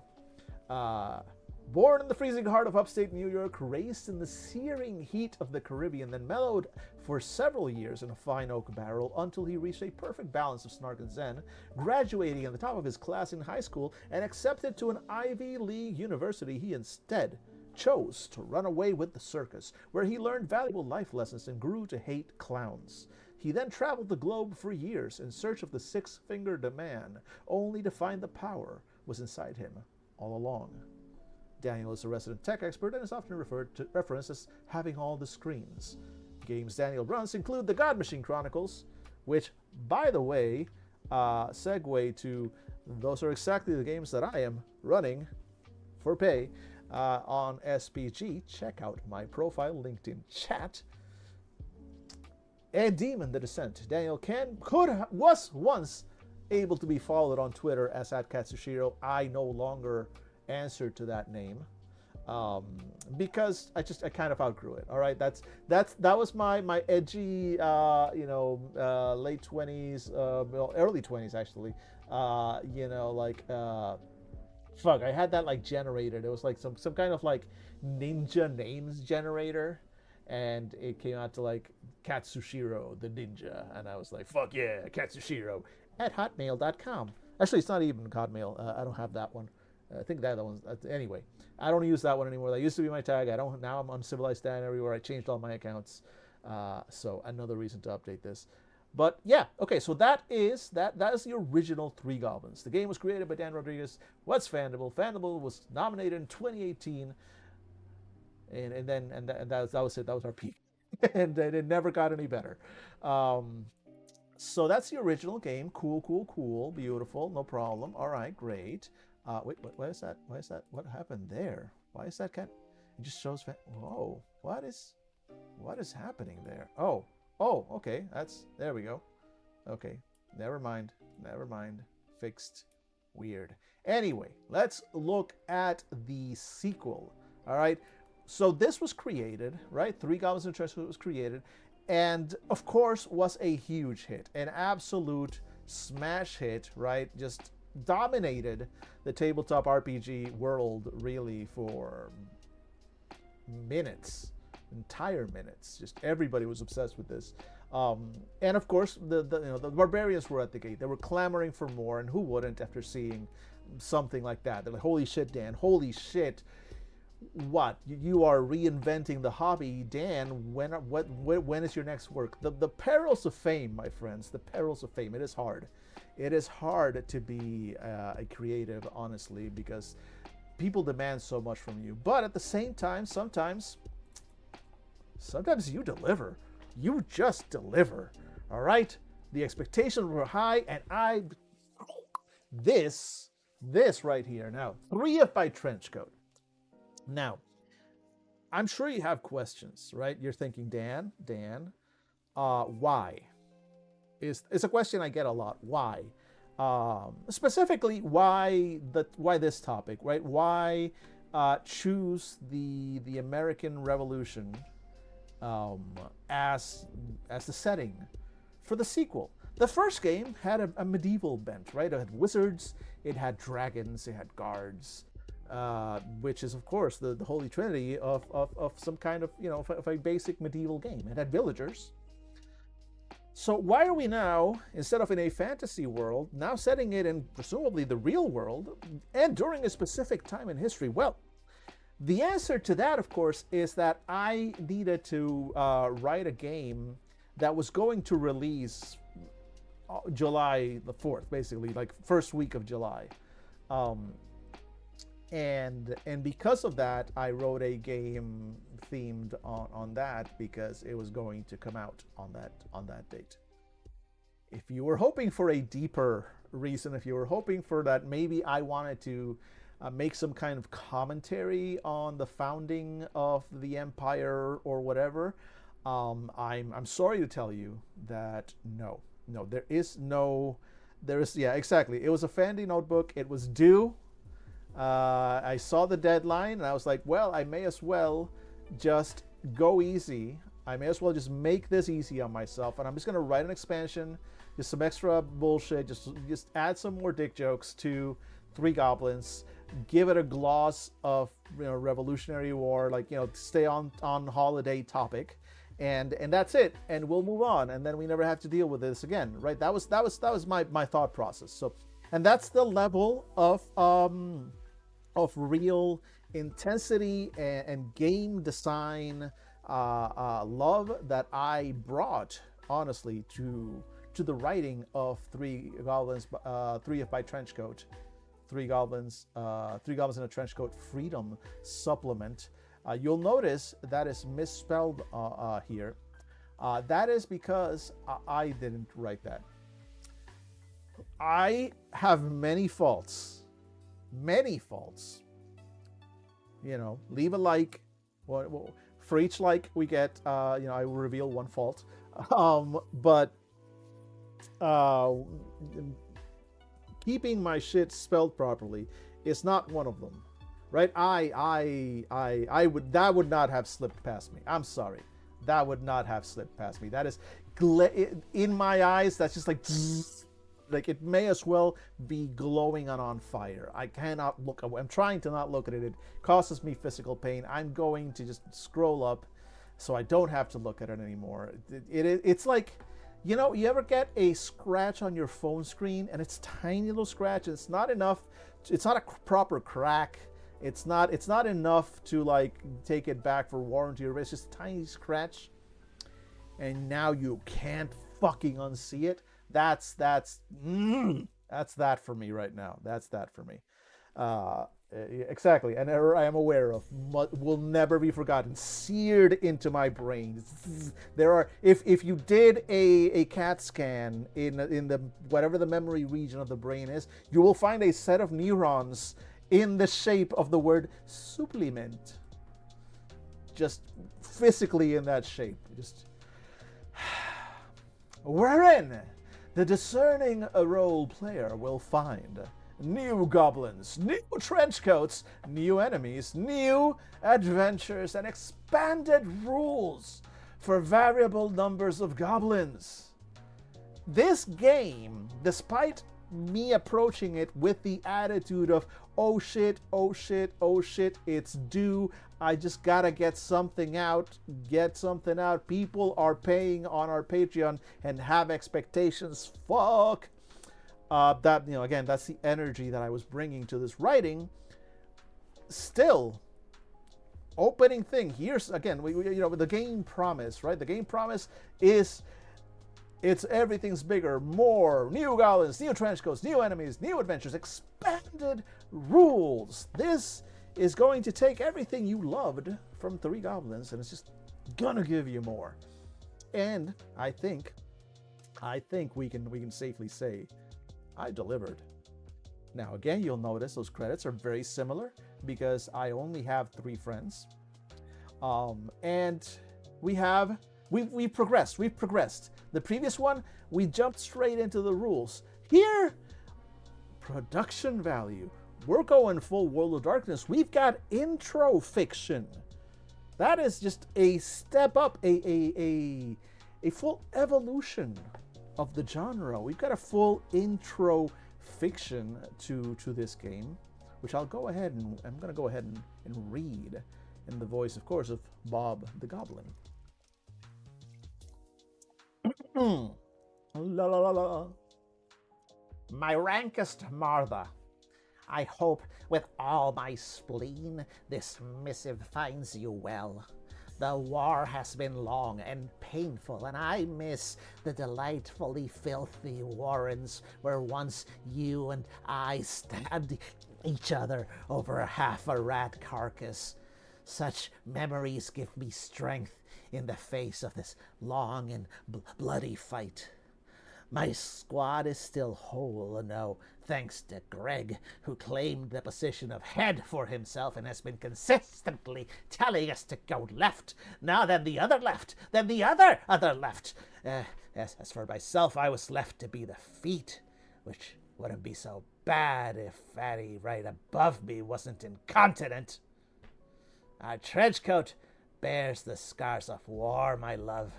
Bullet holes, cuts, burns, and a particularly disturbing stain that my squad mates and I have sworn to never speak of again. But it keeps us safe, keeps us secret, keeps us together. At least until I can take no more of Larry's incontinence and murder him in his sleep. I do not know when I will return, Martha, but I beg you to wait for me and to send my love to our 18 spawn, Jog, Ugg, Gnesh, Cruz, Cleance, Snobex, Kahulix, Gleblak, Glorglak, Sivs, Bleach, Almia, Stolt, Hohefs, Albos, Slagflosh, Soletha, and of course, Little Bob Jr. Until I smell your fetid stench again, Bob the Goblin. This stands on its own as clearly one of the greatest works of, I think, tabletop RPG fiction ever done, honestly. There's so much said in this letter, the world building alone. I stand in awe of my own creativity. Incredible work, Dan, incredible work. I haven't wanted to do this all stream long because it feels a little self-indulgent, but sometimes you gotta give it to yourself. You gotta give it to yourself. The most important thing, by the way, side note, the most important thing as a game creator is to have a healthy, and by healthy I mean delusional, level of self-confidence. It's I think your biggest tool, the biggest tool in the game designer's tool chest. Welcome, Gobbo scum. Welcome to the very first expansion for the hit tabletop role-playing game, Three Goblins in a Trenchcoat. If you have played the original game, then most of this will be very familiar to you. If you haven't, that's okay. You don't need to have the original rulebook to play this edition of the game, but if you do have it, then you can feel free to mix and match goblins and trenchcoats from both games. They're fully compatible, in theory. Playtesting is for the weak. What the heck is this? Well, 3F by Trenchcoat Freedom Supplement is a tabletop role-playing game where you and your fellow players take on the roles of goblins that hide under a trenchcoat to sneak into human society and achieve their likely heinous goals during the American Revolutionary War because it seemed funny at the time. Header, wait, what? One player will be the GM, which, by the way, I did not. I don't think I defined that in the previous game. Again, there were. I've got a copy, color copy. By the way, look at this. Look at this physical color copy. It's a beautiful artifact. It's a beautiful artifact. This could be yours for the low price of actual money. Hi, kitty, and of course my cat is right off camera.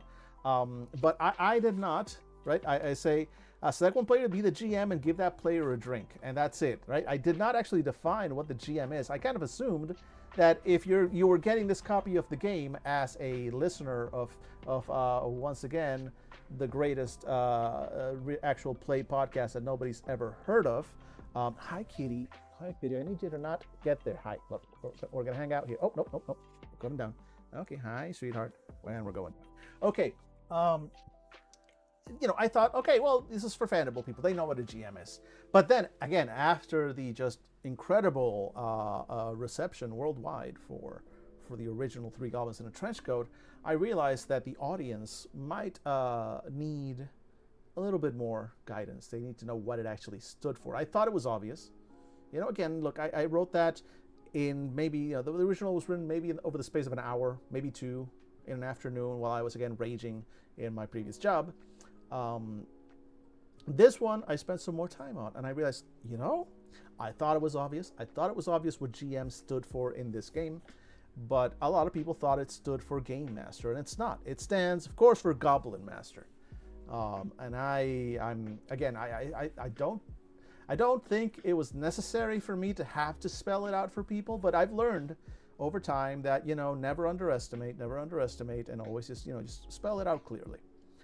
So despite it, I think everyone in chat will agree being very obvious in the previous game that GM stood for Goblin Master.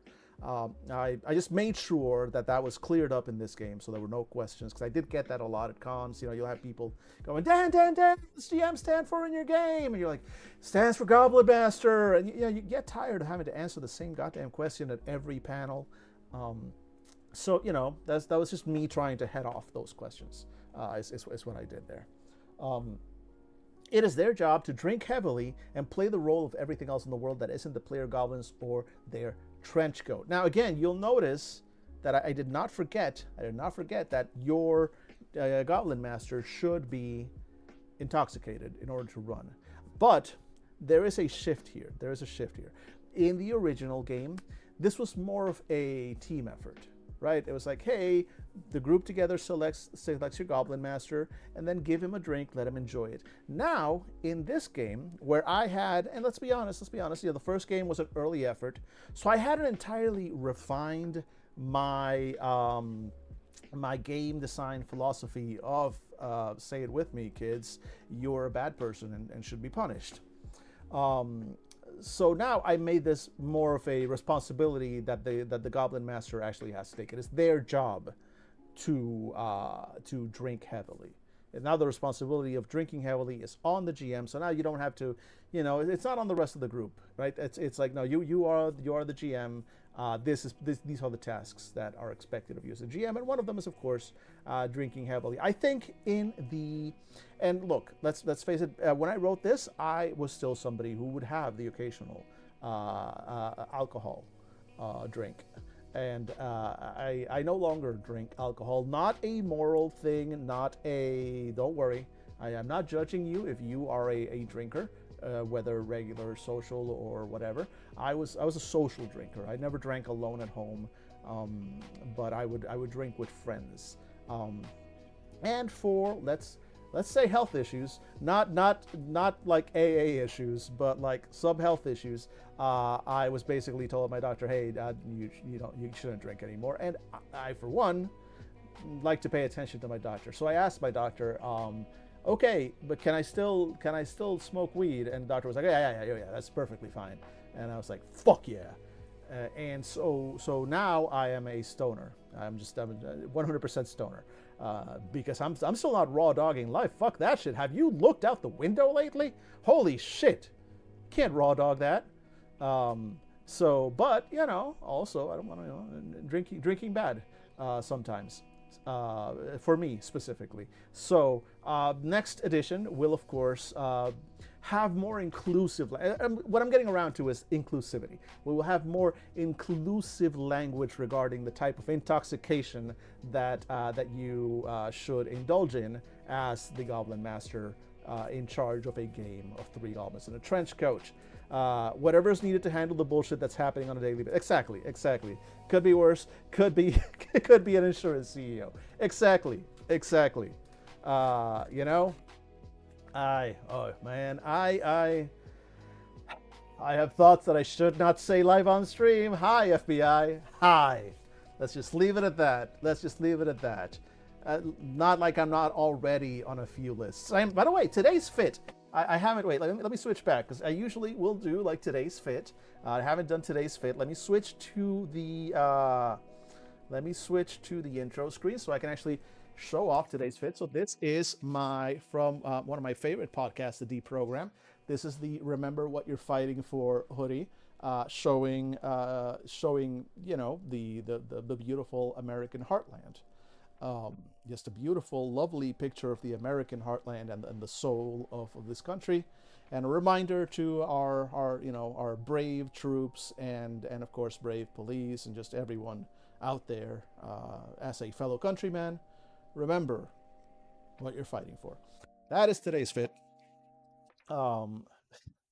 Let's see. Let me go back. So this week alone has given you Shadowrun and Sinless Mission. Man, I don't want to get my hopes up for 2025. I don't want to get that's all I'm gonna say on the topic. At least during daylight. Maybe once the sun goes down and well, it's almost 4 p.m. So any fucking minute now. Hi, winter. Anyway. I will let you guys, because I have not played Sinless. I'm not familiar with it, but y'all tell me on chat if it is any good.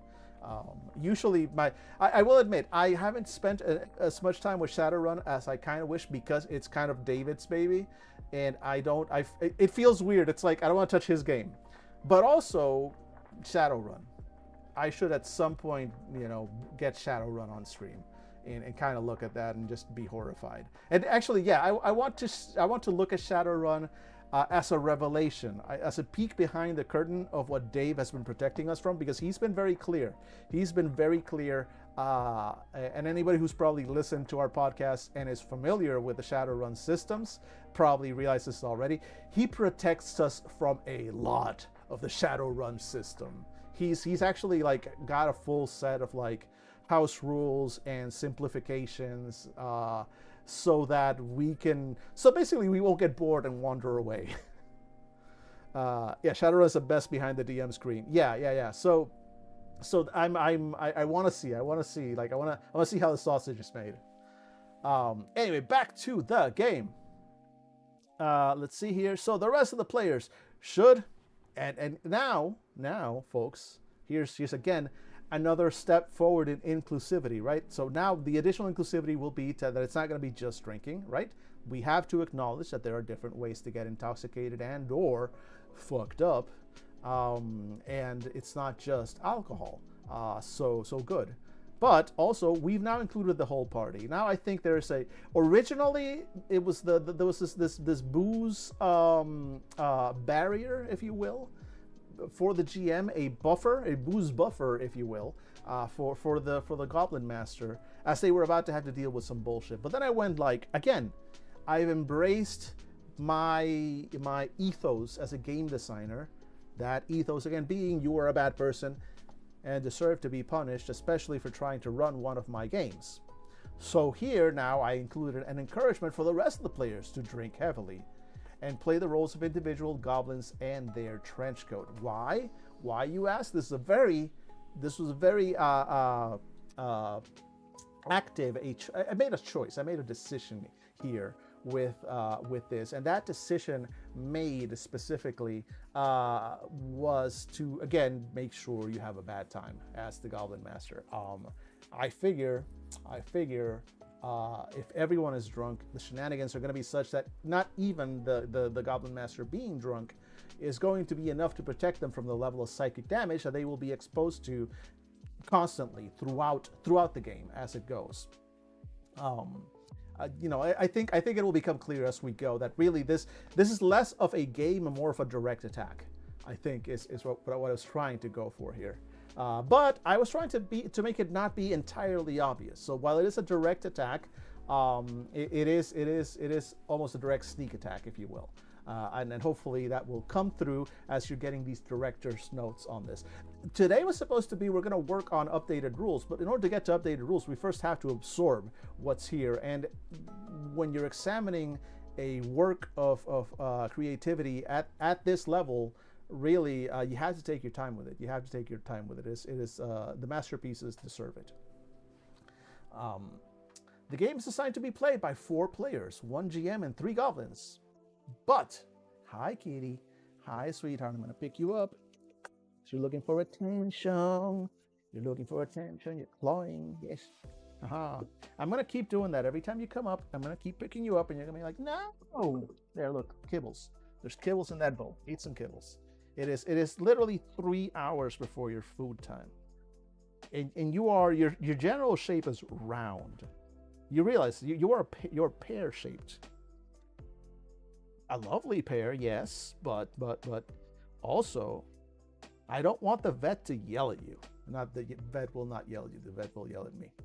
I don't want the vet to yell at me. She's scary. Anyway, expansion. Look at this. Previous game again, built-in limitation.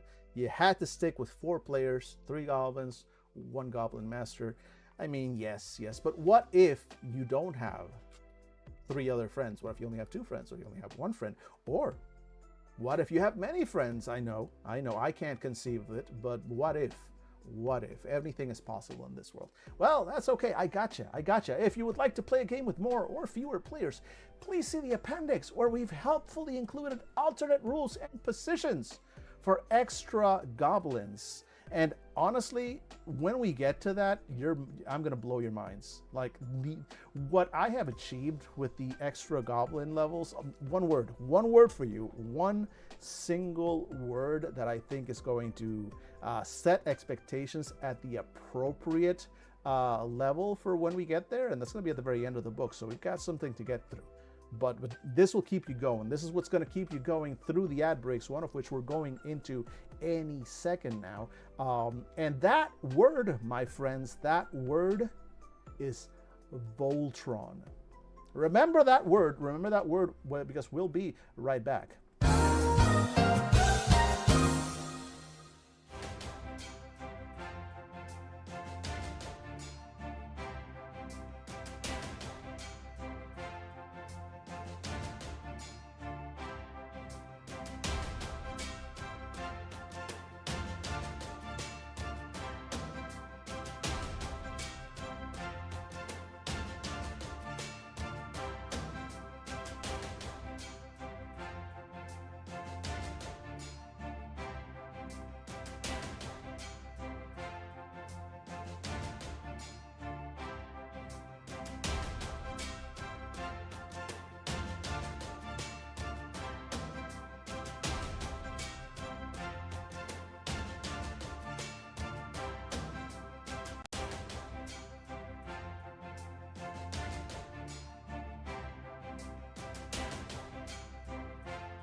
And we're back. All right, folks, let's keep diving right into it because we've got less than an hour left on today's stream, and I would like to get through this masterpiece of game design that you see right here, created by, of course, yours truly, one of the true luminaries of the hobby. When a player wants their character to take an action in the game, and you'll notice, sidebar, that I have, I've spread out. I've allowed myself to spread out. The first game was meant to be a one-pager that kind of got away from me a little bit. It kind of got away with me and it became its own little tiny booklet. Fine. Here, though, I was like, all right, I've seen what I can do. I've stretched my wings a little. I know what I'm doing now. I have a base. I've been 1, 2, and 3 goblins in this economy. Now, let's see what we can do, right? That's the vibe that I was going for. I was truly, like, the first was kind of like the first unsteady steps, but this was a spreading forth of my wings. And so you'll notice with the description of the game rules that now I'm a little bit more, well, descriptive, a little bit more flavorful with the game rules, as we'll see here as we continue reading. Now, the GM determines what stat they need to roll to see if they succeed. If the roll is successful, then the player narrates how their action succeeds. If the roll fails, then the GM claps their grubby little hands together, cackles madly, and narrates how the action fails and what the consequences are. Play proceeds in this way until the goblins achieve their goal. Then the goblins all die or are otherwise taken out, or the players have collectively drank themselves into a stupor, and at least one of them has tried to eat the dice. Editor's note, please drink responsibly, or at the very least try not to eat the dice. Again, we're all looking at you, Dave. He knows what he did. All right, so now with a proper intro, right? The previous game started here at step 1, but no, now we took the time. We have an intro. We explained what the game is. We've established a little bit more of what's going on. We've even given you the basics of the system. Cool, so now you know how the game works. So now you can make some decisions. We go into character generation. Great. Step 1, creating a gobbo. Choose your gobbo type and features. Now, you would think that since this was an expansion, that I would have simply cheaped out. That I would have taken the easy way out, which, a lot of people would do, and I can't blame them. Not in this economy. But I did not. I didn't simply copy the words from the previous one, paste them back in, and call it a day. Though I could have, and I would have been justified in doing so, surely. Shut up. But I didn't. Point is that I didn't, because I'm a good person. I wrote new things. So now, let the GM have a moment to consider what mistakes they've made in their life that led to this particular moment, and have each player select one aspect from the following 2 tables to create their goblins. Each player may either select freely from each list, or they roll 2 6-sided dice and use the entries that match the results. Now you'll notice, those of you, the sharp-eyed and sharp of ear among you, may have noticed additional instructions. Let the GM have a moment to consider what mistakes they've made in their life that led to this particular moment. Now again, a lot of folks will make a mistake here. They'll look at this game and they'll think I'm having a little laugh here. They'll think I'm being a little funny little guy. I'm just being a little joker. A funny guy. A clown, if you will, right? Whose license reads 5'8", but we all know he's actually 5'7". You think I'm funny? You think I'm a clown? Those are game instructions. Those are game mechanics. You know how we feel about game mechanics in this house. All right? If it's in the book, it's written down. That's a game mechanic. All right? You, Goblin Master, I'm looking at you. You who have chosen or been chosen to take on the role of a Goblin Master in this game. You've been given instructions, sir or madam. He, she, they, or them. Instructions are clear. Take that moment. Consider what mistakes you've led in your life that have led you to this moment. It is crucial. You think it's not, but it is. It can make the difference in how this game goes. You need the Goblin Master to be in the right mindset, all right? to run this kind of game. It's important. It's important. That's all I'm saying, folks. Just trust me on this. Come on this ride with me, and believe that if I put it in here, if I put it in that game up there, I had a good reason. This is a game that has been designed, actively designed.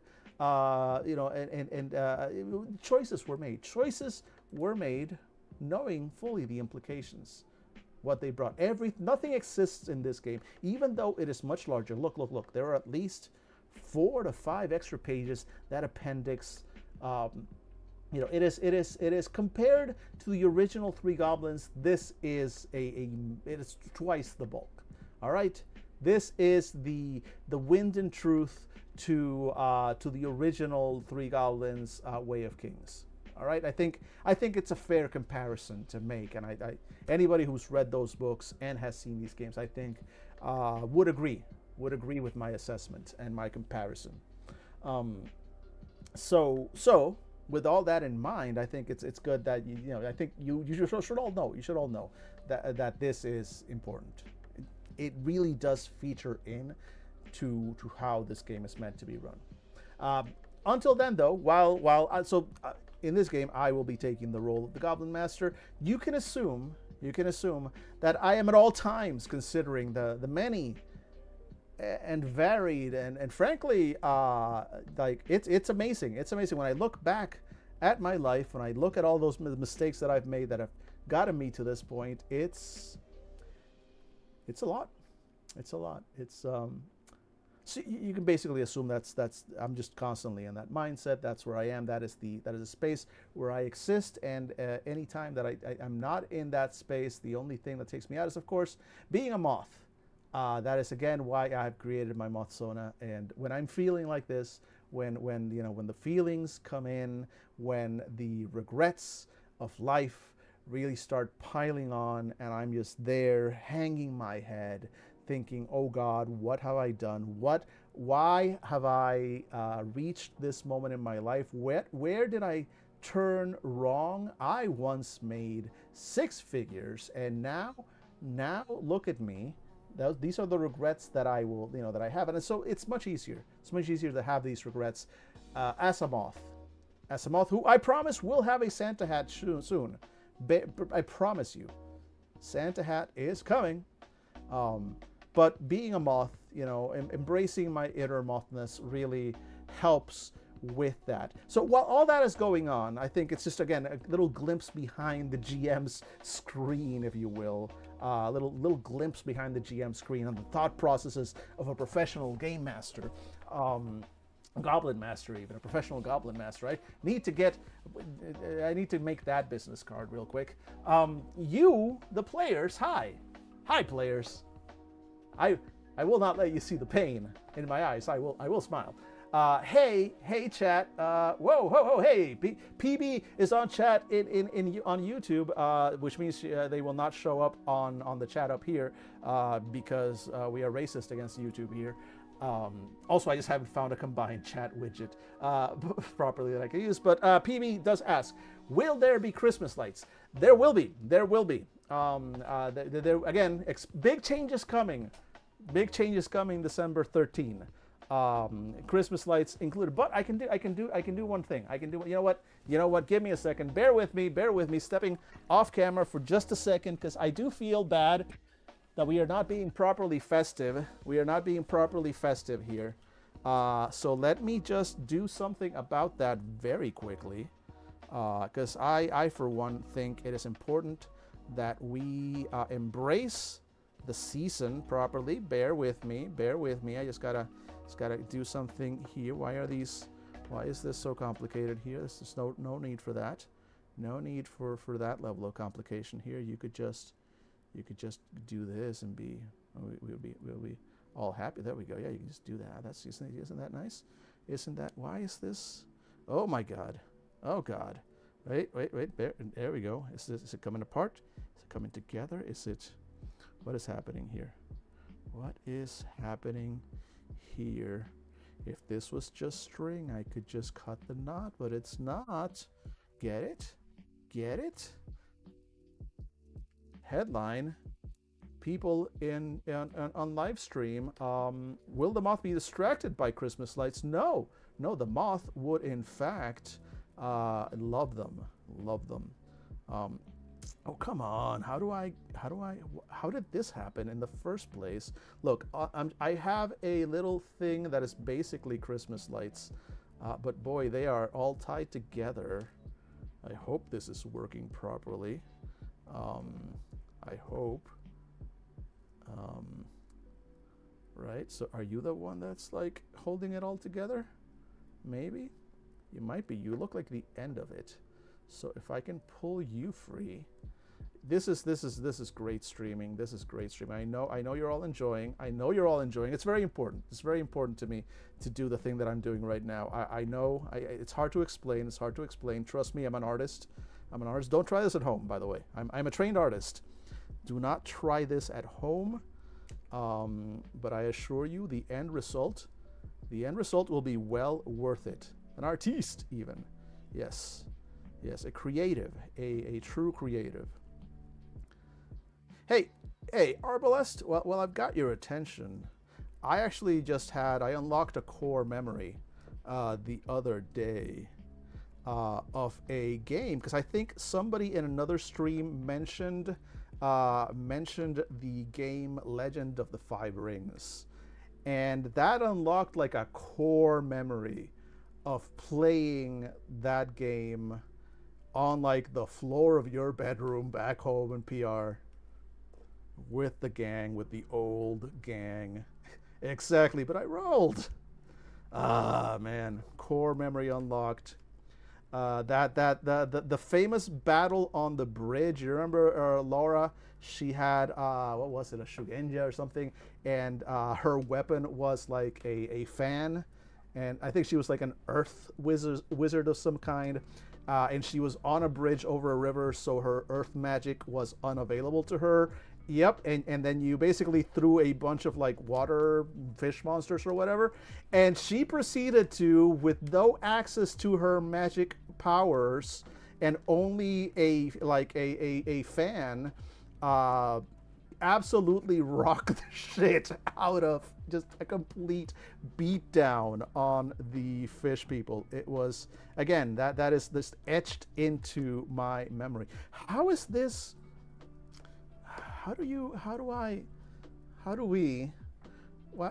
is this so tangled? Oh my God.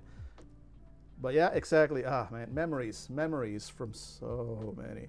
That I'm trying not to think of just how many years ago. Okay, you know what? I will untangle this later. I will untangle this because I actually have one that's properly untangled. Oh, there's my headset. Wait. Bear with me. Bear with us. This was actually already untangled, so I can just do this. Here we go. And in fact, let's complete the transformation off camera real quick. There we go. And then we set this. Bear with. It's just things are happening off camera, but it'll be worth it. Is this all related to the game? Yeah, sure. This all on topic, on theme. Don't worry about it. I repeat, do not worry about anything. This is all normal. This is all fine. Everything's fine, chat. Everything's fine. Nothing is wrong. This is wonderful, chat. You're going to love this. This is going to make you all so happy and will have been worth every second. I sincerely, other people in my position would be trying to control expectations, to kind of keep everybody chill and go like, okay, let's not set expectations too high, because we kept everybody waiting for a bit, and we don't want them to think once after all this, and they're like, oh really, that was it, that was everything. But I like what I'm doing here. If y'all could only see, you're about to see. Don't worry, chill. But oh my God, this is gonna be amazing. This is gonna be so good. There we fucking go. All right, coming back on camera. Are you all ready? Look. Yeah, that's right. We are full holidaying. Holy shit. We got lights. We got black Santa hat. We got our goth Santa hat. We got actual colorful little lights. I've never been prouder of us. Just kind of put this up here. There we go. There we go. Can I kind of lower myself a little? There we go. We want to make sure that we get the hat. The little ball has lights. There we go. There we go. Just want to kind of pile this up. So chat, did I or did I not deliver on my promise? Look at that. Look at that. Holiday as fuck. And if you, do you think this is hot? Just wait. Friday, December 13th.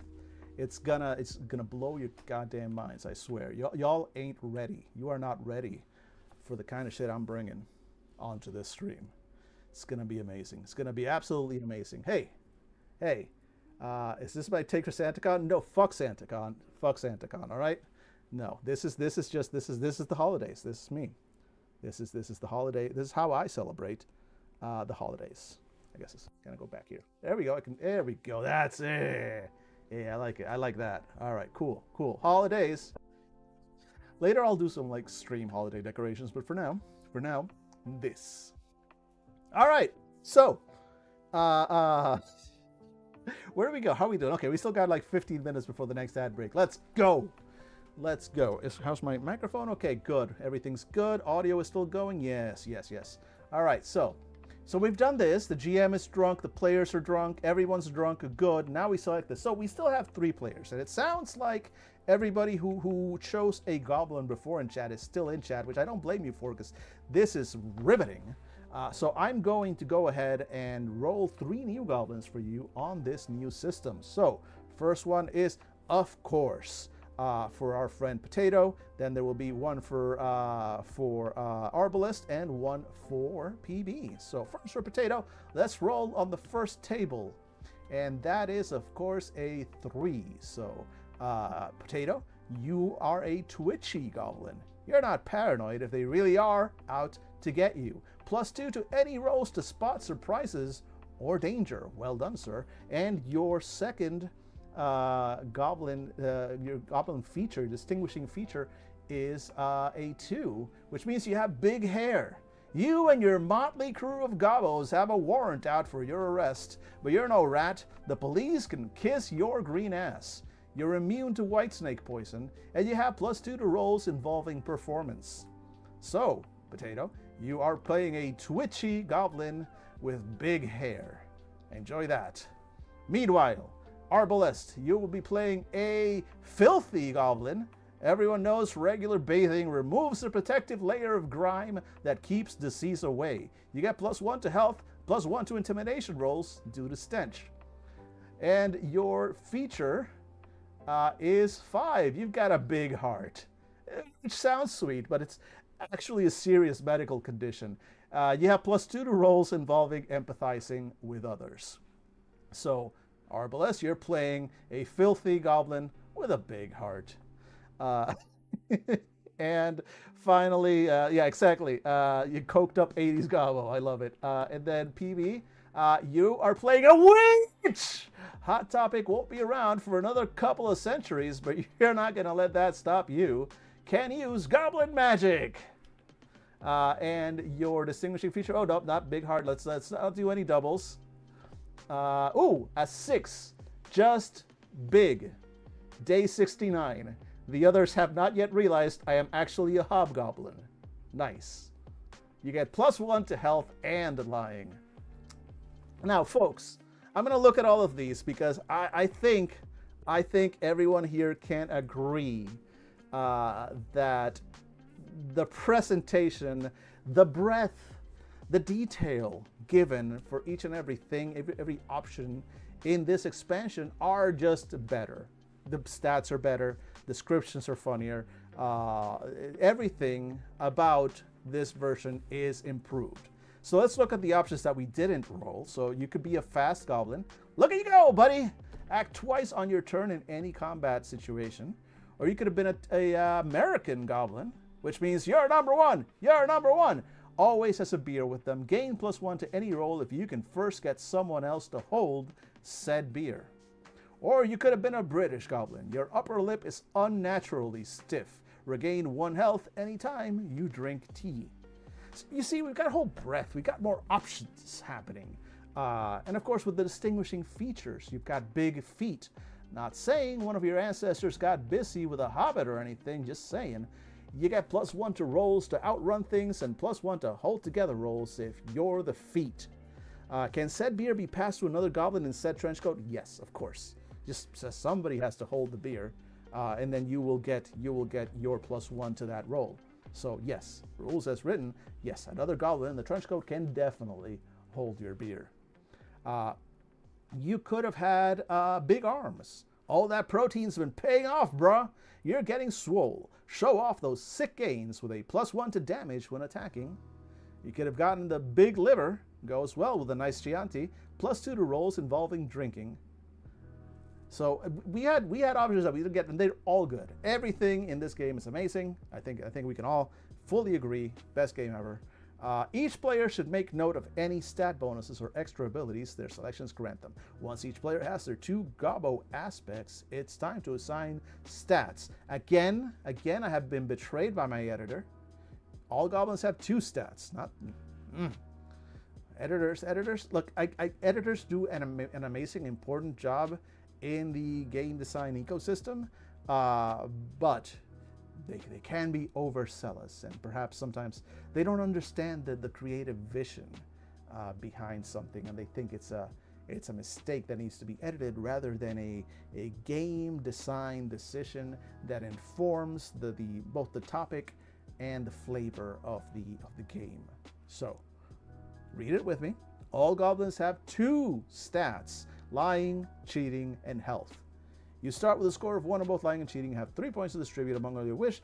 All goblins start with 3 health. Once you have them, apply any modifiers from your goblin type, such as extra health, lying, or cheating. And then I felt the need to include an optional rule, because I did get some feedback. There were some people who thought that the way the rules were presented in the original game, that there was a problem with them. And so I felt like I needed to address that here and provide those people who don't gel with my creative vision so much an option should they choose to play the game wrong, right? So I wrote, in the original rules, it's not difficult to end up with a stat at 6 or higher, which pretty much guarantees that a gobbo will never fail a roll using that stat. This is on purpose as a way to punish the GM for making the choice to run this game. I thought that was obvious from reading the first game, that this was a clear design choice made with a clear design a goal of, as stated here, punishing the GM for making the choice to run this game. But some people didn't quite get that. And look, I get it. Again, it was written very quickly, right? There wasn't a lot of care put into it. It was just this flash of inspired brilliance put out into the world.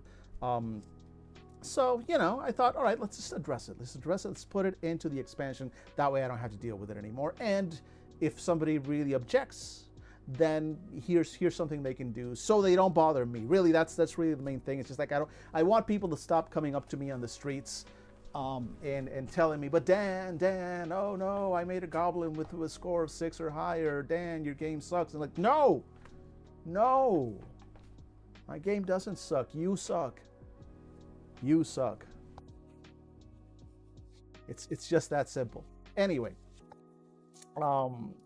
however, if you, for some reason, and my editor did make me take that "for some reason" out of that sentence, but in my heart it's still there. If for some reason you like your GM and don't want to be responsible for the nightmares that haunt them, we recommend capping both lying and cheating to a maximum rating of 4, including any bonuses from type and features. Trenchcoat bonuses, magic, or environmental bonuses may temporarily raise stats over this limit for specific roles, but the GM is encouraged to add difficulty modifiers to bring those uppity gobbos back to heal. If a gobbo has leftover points during character creation and already has a stat at 4, such as, for example, they are cute and have a big mouth gaining +2 to lying, they can use those extra points to raise their health. They'll probably need it. Step 2. the Trenchcoat. There is only one Trenchcoat, and it is shared by all 3 goblins. While inside the Trenchcoat, goblins are able to pass mostly undetected in human society and can cooperate to achieve their goals. It is unchanged from the original game, of course, because there was nothing to change. It is perfect. Without the Trenchcoat, you are just 2-foot-tall goblins. Will soon be killed by the local guards. Choose as a group a single Trenchcoat from the list below, or roll 1d6 to select randomly, just so we can move along before the next ad break, which is a good 5 minutes away. I'm just going to go ahead and roll. That's a 1. You get the brown coat. They can't take the sky from you. +2 to hold together. Rolls cost by falling. Can glide short distances by spreading their coat wide. I think you all know what that is a reference to. Let's keep moving. You could have gotten, though, a blue coat, which would have given you +1 to social rolls against Continental Army soldiers, +1 damage to attacks versus British soldiers, or of course its counterpart, the red coat, which gives you +1 to social rolls against British Army soldiers and +1 damage to attacks versus Continental soldiers. You could also have chosen the pea coat, worn by sailors since time immemorial. It smells like the salty sea. Once per game, all gobbos can yell "Arr!" simultaneously, and several pirates will appear and do pirate things. Use with caution. There is the frock coat. Well, ooh la la, aren't you all fancy? So fancy, in fact, that you had a +2 to any social rolls because you're so very fancy. And finally, the duster. Yee-haw. These coats were made for riding, and that's just what they'll do. The gobbos start the game with a horse and a +1 to rolls to convince the beast to ride in the direction they actually want it to go in. Never say, I don't give you anything. Wait, I'm not Captain Reynolds. No, well, no, yes they are. Why would you say otherwise? That's obviously Captain Reynolds and not 3 goblins in a brown coat. That's obviously Captain Mal Reynolds. Look at that chiseled jaw. During play, of course, it is assumed that all 3 goblins are inside the trench coat. You get your classic bonuses of +1 to lying for the head, +1 to health for the torso, +1 to cheating for the legs. Important note, this was part of the original game, but it's just a quick reminder to players that the benefits of your trench coat only apply when all currently living goblins are inside of it. And now, step 3, let's decide your gobbo goal. Roll that dice. Ooh, that's a 6. Choose one of the goals below for your goblin group. We rolled a 6, and that is dunk the tea. The docks are just crammed to overflowing with tea, box after box of the stuff. It'd be pretty funny to just dump it all into the water, right? I mean, the humans will be upset, sure, but it's not like they'd start a war over it or anything, right? Anyway, that is the most appropriate choice for if you're playing a full, proper holiday July 4th themed game. But all the other options are still there. They're all in flavor. Let's look at them real quick before we go into ads. The first option would have been a meat run. Squiggy the Goblin Chef wants to grill up something special, and you're going to go and find some meats. Simple, straightforward. You know, if you don't want to get into the ethics of the situation, go for a good old meat run. You could have gone with the British are coming. Great! The humans are at war or something, and the ones in the red coats are coming to town. Find something to ride and go all over town, warning your fellow gobbos of the oncoming danger. Option number 3, deliver the declaration. It's July 4th, and someone just shoved a stack of papers in your arms. Apparently, you've been confused for a delivery boy and told to take the papers to the printer. They even said you'd get paid. The other option, steal Benedict Arnold's leg. Look, the guy was a dick, and he's got it coming. Enough said. And the last unchosen option, cross the Delaware. You went drinking last night, and by the time you woke up this morning, you found yourself somehow on the wrong side of the Delaware River with a mighty hangover. And oh yeah, there's a war going on. Maybe you can get on the rowboat with that Washington guy? Look, all of these are great fun for the whole family, really. It's a way to explore American history, for your children to learn about their history, about their country's way. And what better way to learn about the history of the American Empire than to examine and appreciate the role that goblins played in the original Revolutionary War. I think this game does a great job of exploring that. And when we get back from the ads, we're going to also, take I think what is going to be a thoughtful and well-considered and very respectful look at how witchcraft and those beliefs played a role during that historical time. Thank you. You've joined if you are here joining me for Uncivilized Dan's Totally True History Hour. Thank you. We're just going to run some ads real quick, and we'll be right back.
And we are back and still festive as fuck.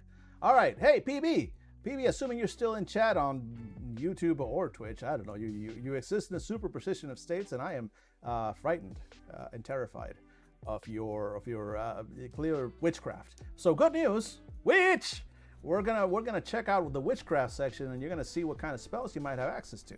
So if any of the goblins could use the goblins' witchcraft, have each of them select a spell from the list below or roll 1d6 to assign randomly. Well, we do have PB's goblin who was rolled to be a witch. So let's see. The first one, of course, will be familiar to anyone. It's Curse you all! Exactly. It's curses. You cast a nasty hex on your target and they get a +1 to their next roll. The other spell, which I don't have buttons or pop-ups for, is Zap. You do a dance and lightning falls from the sky, dealing damage to your target. Next one, Toadify. You turn your target into a toad. Delicious. Number 4 is Fly. You will need a broom. Casting this spell allows you to fly around on the broom for a scene. The GM may ask you to roll to keep from crashing it into the nearest pile of manure. 5 is, of course, a Soothing Poultice. Let the healing begin. You slather on a foul-smelling poultice and mutter an incantation. Your target heals 2 points. And of course, everybody's favorite and the meteor equivalent on this game, Summon Nipple. Legend has it that witches have a third nipple. This is not true. Facts. But also facts. Witches can give others extra nipples with this spell. No bonuses or penalties, really. It's just a bit disturbing. And might get your target labeled as a witch. Use wisely. And then the system for casting, actually. What? It is. It's true. You know it's true. I know it's true. We all know it's true. Hey, let's roll real quick to see what kind of magic PB gets. What is that? That is a 5. Hey, all right. You get a Soothing Poultice, which might come in useful in case y'all get hurt in your adventures. Again, the casting spells are the same as before. You roll a d6, 4 to 6. Spell goes off. Anything less, magical backlash, do a hold together roll. How to play the game. Again, this art, look at this. It's so subtle. If you didn't know any better, you wouldn't know that there was a god, that this is actual art from the period. Honestly, again, big props to Billy for finding all of this historical art of Goblin participation in the Revolutionary War. Like it's good that most of this stuff is public domain, right? So we can use it. But a lot of people forget about the historical facts, and it's right there. If you look at the art of the time, you can see that goblins played a deep and important part of American history. And I think, honestly, part of my goal with this game, besides the classic, again, just punishing you for being a bad person and choosing to play this game, which is just the obvious through line of all my games, is that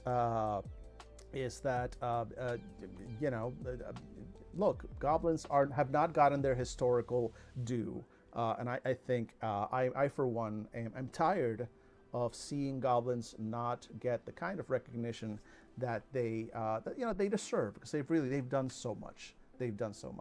How to play the game, you ask? Well, settle in. I got a system for you. Check it out. So if you're gonna take action, goblins interact with the world. Now here I wrote a little bit more. I went into a little bit more. The little bit of the philosophy kind of snuck in here, despite my best attempts. Goblins interact with the world. See how I describe it differently? Instead of goblins goblins interact with the world through lying and cheating.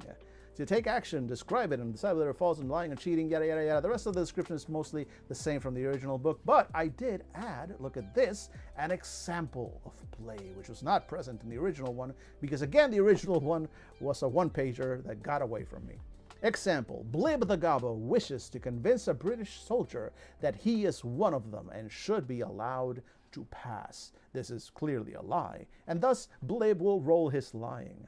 Later, the Gobbos meet another guard, and Flurb the Gobbo decides to kick him in the nards so they can get past him. Kicking someone in the nards sounds like a cheating roll, and so that's what Flurb rolls. Keep in mind that Gobbos are sneaky, tricksy little buggers, and approach each action accordingly.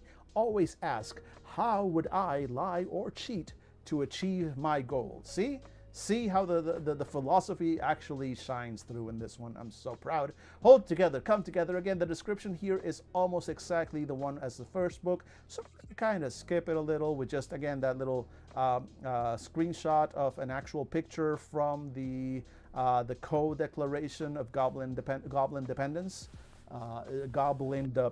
like that. Which again, that's just a reminder of how the American education system fails, that people don't learn about this stuff. They really, nobody tells them about this. I'm honestly performing a service, really, because a lot of people just never learn about this stuff in school. And I'm glad that, I hope if my games, just help even one person understand and learn about the true history of this nation, then it's all been worth it. It's all been worth it, and I can die, hungry and hopeless, but knowing that at least my game corrected a little bit of the historical record for even one person. And what more can a man ask out of his entire hobby, right? So combat rules, again, these are almost identical to the first book, except I made some references to the first book. So, the goblins being quick and dirty little buggers, always act first, etc. So all this is exactly, but then we get to this bit here. Failure inflicts 1 point of damage to a random goblin inside the trenchcoat and requires a hold together roll. The winter, sealskin, and padded trenchcoats eliminate the damage, but still require a hold together roll. Besides, none of those coats are in this edition of the game. They're all in the original. Did you grab a copy of the original 3 Goblins in a trenchcoat? You should. Folks, this is what we in the game design business like to call a hook. Right? This is a business. And this is what you do. You hook them in, and then you let them know, like, hey, there's other games you should pick up. It's a little subtle, but I think those of you who've been through the stream a few times and have gathered some game design notes, I think you can pick up what I'm putting down here. It is very subtle, yes, but it's there, and I just wanted to point it out. I just wanted to point it out so nobody misses it. Subtle, exactly.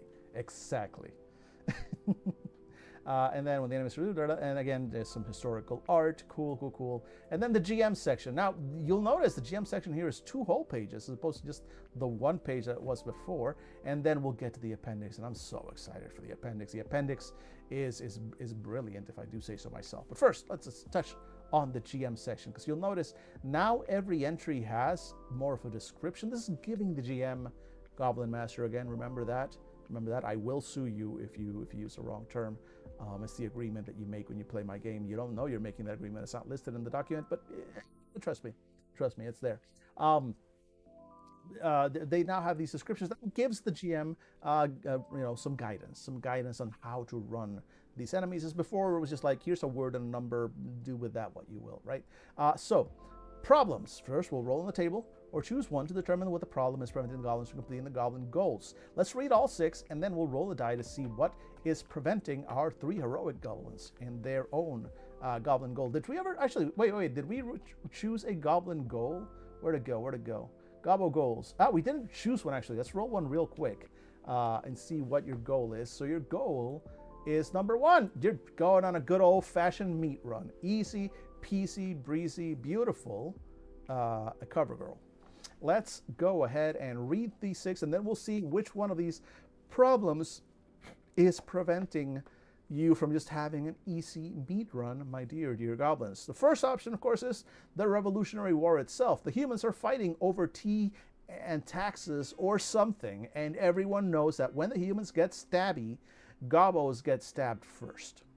Second option is, of course, fireworks. Bright lights and loud noises are scary. Maybe if you burn them, the humans will get the message and stop using them. Other option is, of course, British gobbos. They have a trench coat of their own, and they're after the same thing you are. Fourth, of course, is wild turkeys, America's true national bird, before they were robbed by those filthy bald eagles. They're smart, they're mean, and they consider goblins a delicacy. The backyard barbecue. It's time to celebrate America, and that means grilling. But meat's been hard to come by lately. Unluckily for the goblins, desperate grill masters are on the hunt for anything they can chop up, cover in dry rub, and grill. Or finally, parade. Everyone has come out for the parade, cutting the town in half. You, of course, are on the wrong side. Now, let's roll a dice and see what our problem is. And that's a 1. All right, so you're on a meat run, but unfortunately, war has broken out, and that is the problem you're gonna have in your meat run. Unfortunately, the Revolutionary War is actively happening. Enjoy that, dear gobbos. Now, all enemies, regardless of their type, inflict the same damage as, again, exactly like the original game, but with a little bit, you should describe their attacks as appropriate to the enemy type. Witches will cast spooky spells, soldiers will slash with swords and shoot muskets, and wild turkeys will generally just fuck your shit right up. So let's look at those. Some enemies will have more health than others. So, random citizens or goblins will have 1 health. They're boring humans, shouldn't be too hard to handle. It's only a problem when they form into a congress and are demanding no taxation without representation. Other goblins, well, without a trench coat, they're nothing. Dogs, 2 health. All dogs are bad dogs. Avoid dogs at all costs. Those who say their bark is worth, yes, I see it, I know there's an S missing.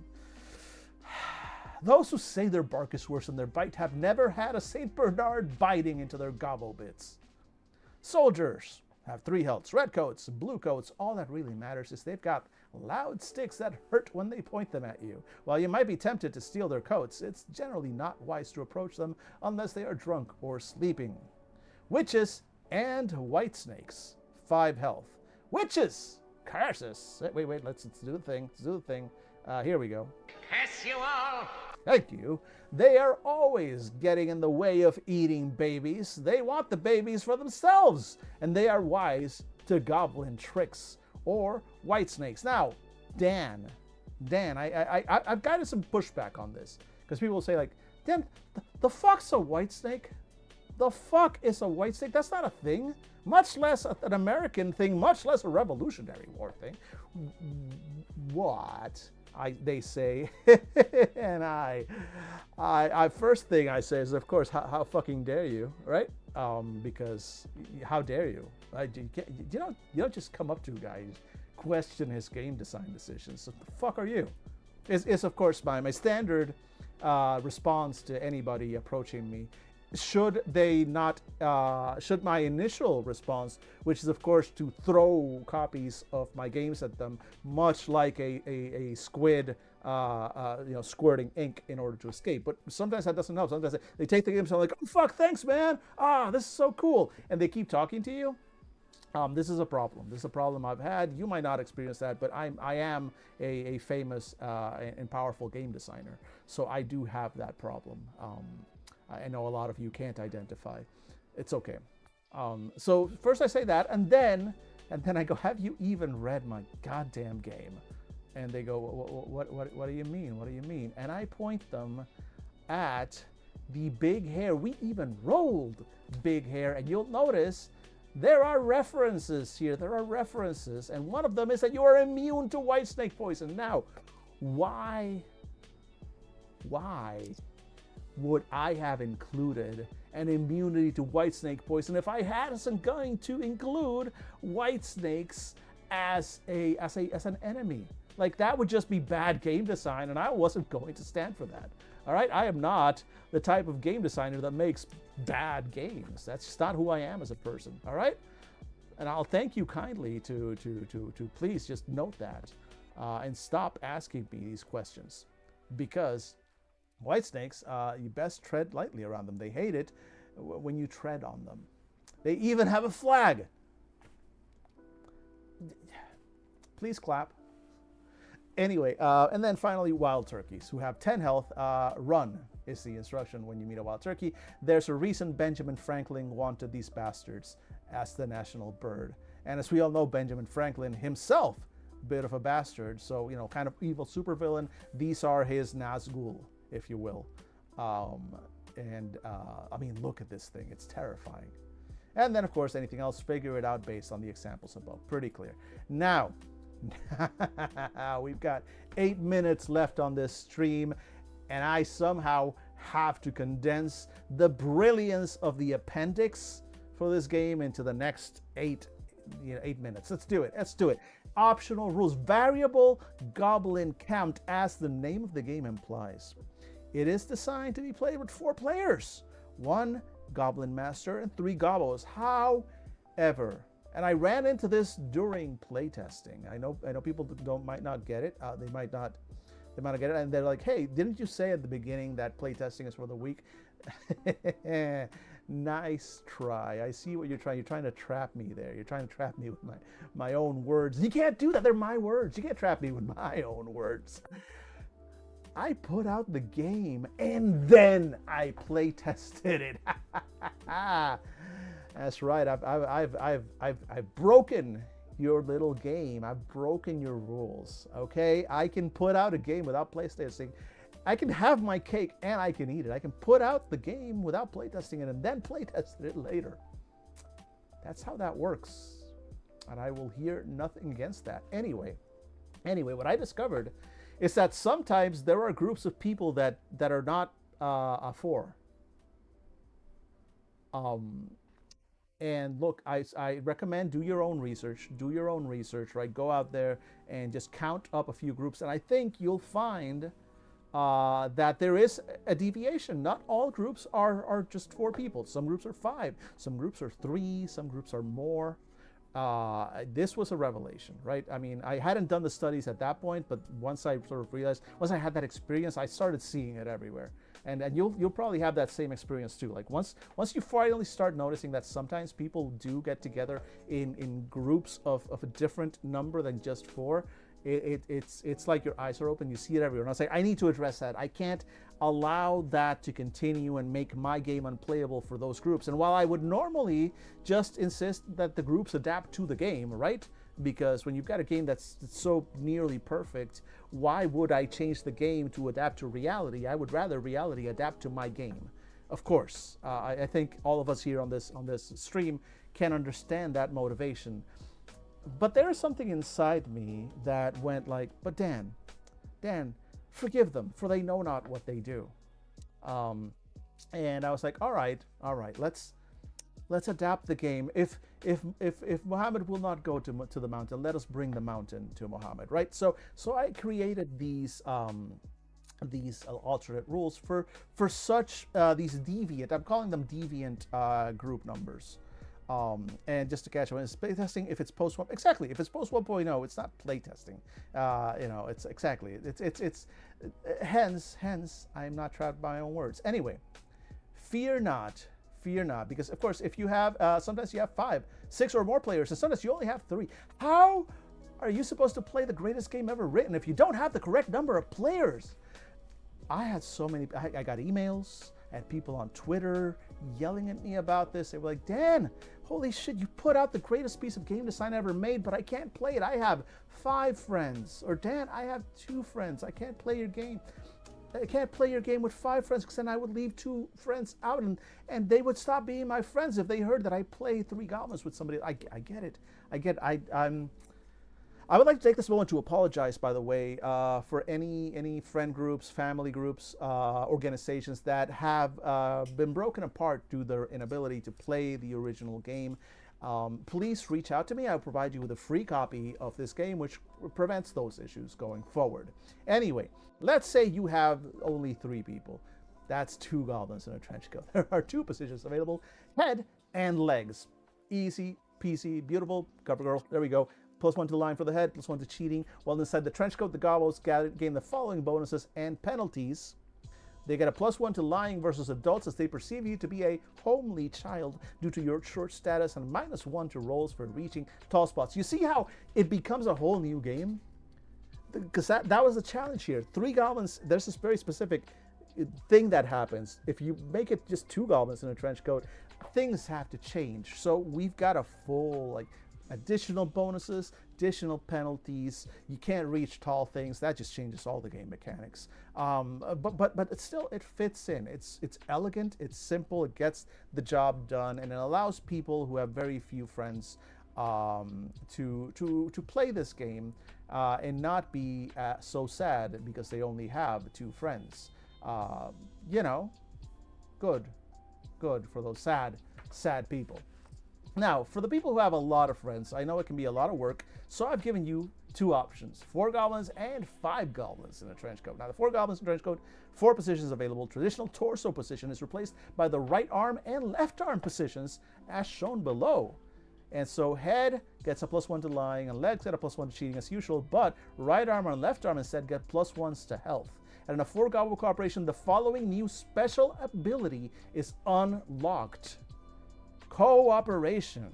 If both right and left arm gobbos agree to cooperate with a single task, they can act as one. Instead of making 2 separate actions and 2 separate rolls, they can take a single action with both gobbos at once, gaining a +2 to this roll. However, if both right and left arm gobbos try to cooperate but still fail the roll, they make an immediate hold together roll at a -1 as the lack of unity causes chaos within the trench coat. So now we've got more players. Now we've got a new mechanic. Now we've got opportunities for new drama. Again, we are expanding the game in directions that the original one could only dream of. And then we go further still with 5 goblins in a trench coat. All right, you Voltron wannabes, let's do this. There are 5, count them, 5 positions available now. Head, +1 to lying, right arm +1 to health, left arm +1 to health, legs +1 to cheating, and spine +1 to health, and gains the hold ability. New ability, hold. When making a hold together roll, the spine gobbo may sacrifice 1 health to gain a +2 bonus to that roll. The spine holds together. It is the core, it is the heart, and it's better than any other goblin. Tell me that's not brilliant. Tell me that is not a way of just bringing in 5 players, 2 more players than this game was ever contemplated on taking, and not only giving them something extra to do, but giving them new abilities that affect the whole group. It's just an incredible example of game design that we're seeing here. But holy shit, you thought I was done. You thought I was done. It's after 5 and I'm not stopping. Why am I not stopping? Because look at this right here. 6 or more goblins in there, because you thought you had me. You thought you had me. You were like, Dan, what if I have 5 other friends? What are you going to do? And I spit in your general direction because I have addressed that. And in fact, I will describe something to you after I read these rules that I take as a dream, as a goal, as something that I fear. Wait, where's my phone? Because the lights changed and I need to fix that real quick.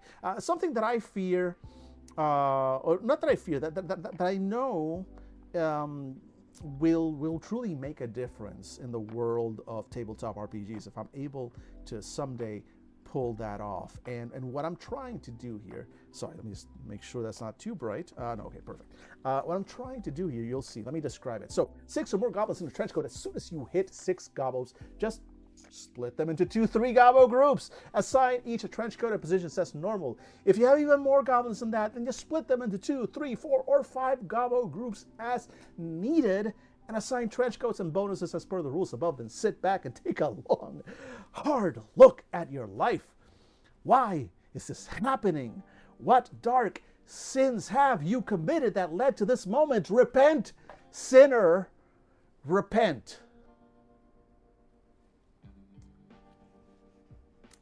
What else can I say? What else can I say?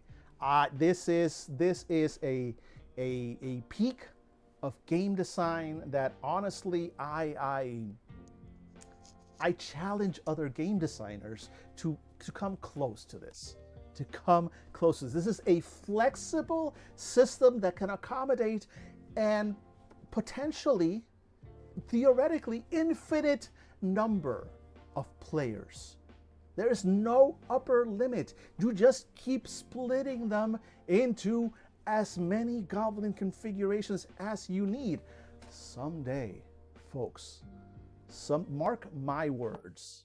This is my dream, and I'm not even kidding you. Look. I know that I can put on a bit of a show.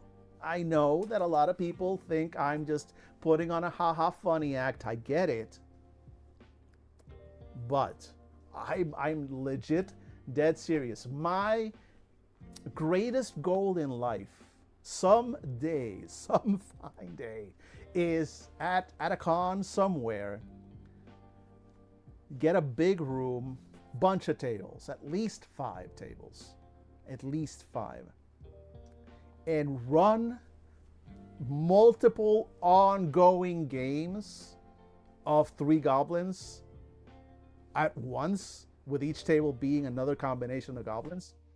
And the reason I want 5 is because in the next expansion, in the next group, I want to have rules for a 5 goblin Voltron. Like it's gonna be 25 goblins in a mecha trench coat. All right, that's what I want. I want that. I want to make those rules. I want to see that happen in the real world. And I want to run it. I want to be the one that does it. I will consider it a sort of a purging, a Sisyphean task even, a penance perhaps, a sacrifice. It's something that I want to do for the hobby as a sort of way of stoking the energy of the hobby and letting it, just like you would sacrifice a goat, I would sacrifice my sanity for the greater good of the hobby. I think that's what I have to do. That's what my calling is as a person. And someday I will achieve it. Maybe not 2025. Maybe not 2025. Maybe 20. It could take as much as 2 or even 3 years. But I will make that happen. Mark my words. Mark my words. Someday, this will all come back to bite me in the ass. And then the rest of it, you already read all of this. This didn't change because this was literally written on the same year. It was literally written the same year as the original. And so there's nothing new at the bottom there. It's just this one last bit of brilliance. Catching, if you were there, you would do your best, might do your best to punish me for this great sin. Good. Thank you, friend. Thank you. That's how I know you're a true friend, Potato, because you understand that this is less of an act of game design and more of a what's the word? I'm flaking on the word. It is a not a sacrifice. A purification somehow, a penance, paid is really what I've done here. I've committed sins. I've committed many sins against the hobby, against my fellow man, and that's how I would make it up. That's I think the penance that I would commit for that. And I'm assuming everyone on this chat right now will be in this room at one table or another, working on my downfall. Gotta sacrifice something to power your curse. Exactly. That's how this works. Anyway, we did it. Look, folks, did we write any updates to the game? No. But also, like, does this game even? No, of course not. This is not one of those. This is not going to be one of those situations where we have to fix the rules. There's nothing to fix. Look at this. This is an act of game design so intensely perfect, so self-contained that there's absolutely nothing that needs to be changed. All we're going to do, and that's going to have to be next week because we've gone over. In fact, Friday the 13th will be the next sort of game design stream, and it's also going to be the first day of me in the new location and all that stuff. So, folks, get excited, get hyped. Friday, December 13th, I will be writing live on stream with all of you in the new location. The next Three Goblins game, which will be, of course, holiday themed. Excited for that. Did we make it through 3 games in one day? We did. To be fair, they were my games, and therefore they were very short. And yet still it took us 3 hours to get through them. But we did. We made it, and I'm so proud of us. Folks, it's time to wrap up. You all know what my schedule usually is. Get to know it, get to love it, and then get ready to say goodbye to it, because this will be the last week that schedule is on. As always, Potato, thank you so much for grabbing and hyping up the podcast that I happen to be a part of, Fandible.com. Link is right on chat. And one final reminder, if you would like to follow me on my socials, there they are on chat. Please do. That's where I also yell about tabletop RPGs and occasionally post cat pictures. Holy shit, folks. Holy shit. When I post about tabletop RPGs and stuff, I get 2 likes on any network. On Mastodon, usually 1.5 because Mastodon. I posted a picture of my cat the other day, and holy shit, that thing is doing numbers on Mastodon. I was not expecting it. Let's see what it's up to right now. Wait. Let me check real quick. Check on that picture of my cat over on Mastodon. Let's see. Where did it go? Come on. Oh, god damn it. Why can I not find it when I need it quick? God damn it. Anyway, point is, it was going to be here we go. It's got 5 replies, whatever. It's got 27 retweets and 85 likes. Those are some numbers for a picture of my cat. I clearly need to change my content from tabletop RPGs to my cat. Hey folks, thank you, as always, for hanging out with me, for putting up with everything that's happening here. I hope that you have enjoyed this little bit of madness. I will continue doing this again next week, and of course, I'll be around. If anybody else is streaming, wait? I keep meaning to do this, and I haven't done it. And yesterday I felt bad because I think Other Doc had just started streaming just as I finished, and I felt bad because it was a good. I could have just gone and raided. Let me see if there's anyone streaming right now that I can raid. Of course, the one time I remember to it, I'm sure there'll be like no one. But let me see if any of the folks that I follow is streaming right now, and let's do a raid. It's been a while. Well, of course, I don't have Twitch open on my browser. That's why I couldn't see Twitch TV. Let's see, is anyone streaming that I could raid? Let's see. Nah, it's just a whole bunch of Phasmo streamers. Yeah. Yeah, so nobody in the tabletop RPG circle groups, unfortunately. At least the folks that I can sort of know and vouch for right now is streaming. There's somebody that I know, but I've never watched their stream, so I have no idea. I don't feel comfortable going to raid someone who I don't know what their streams are like.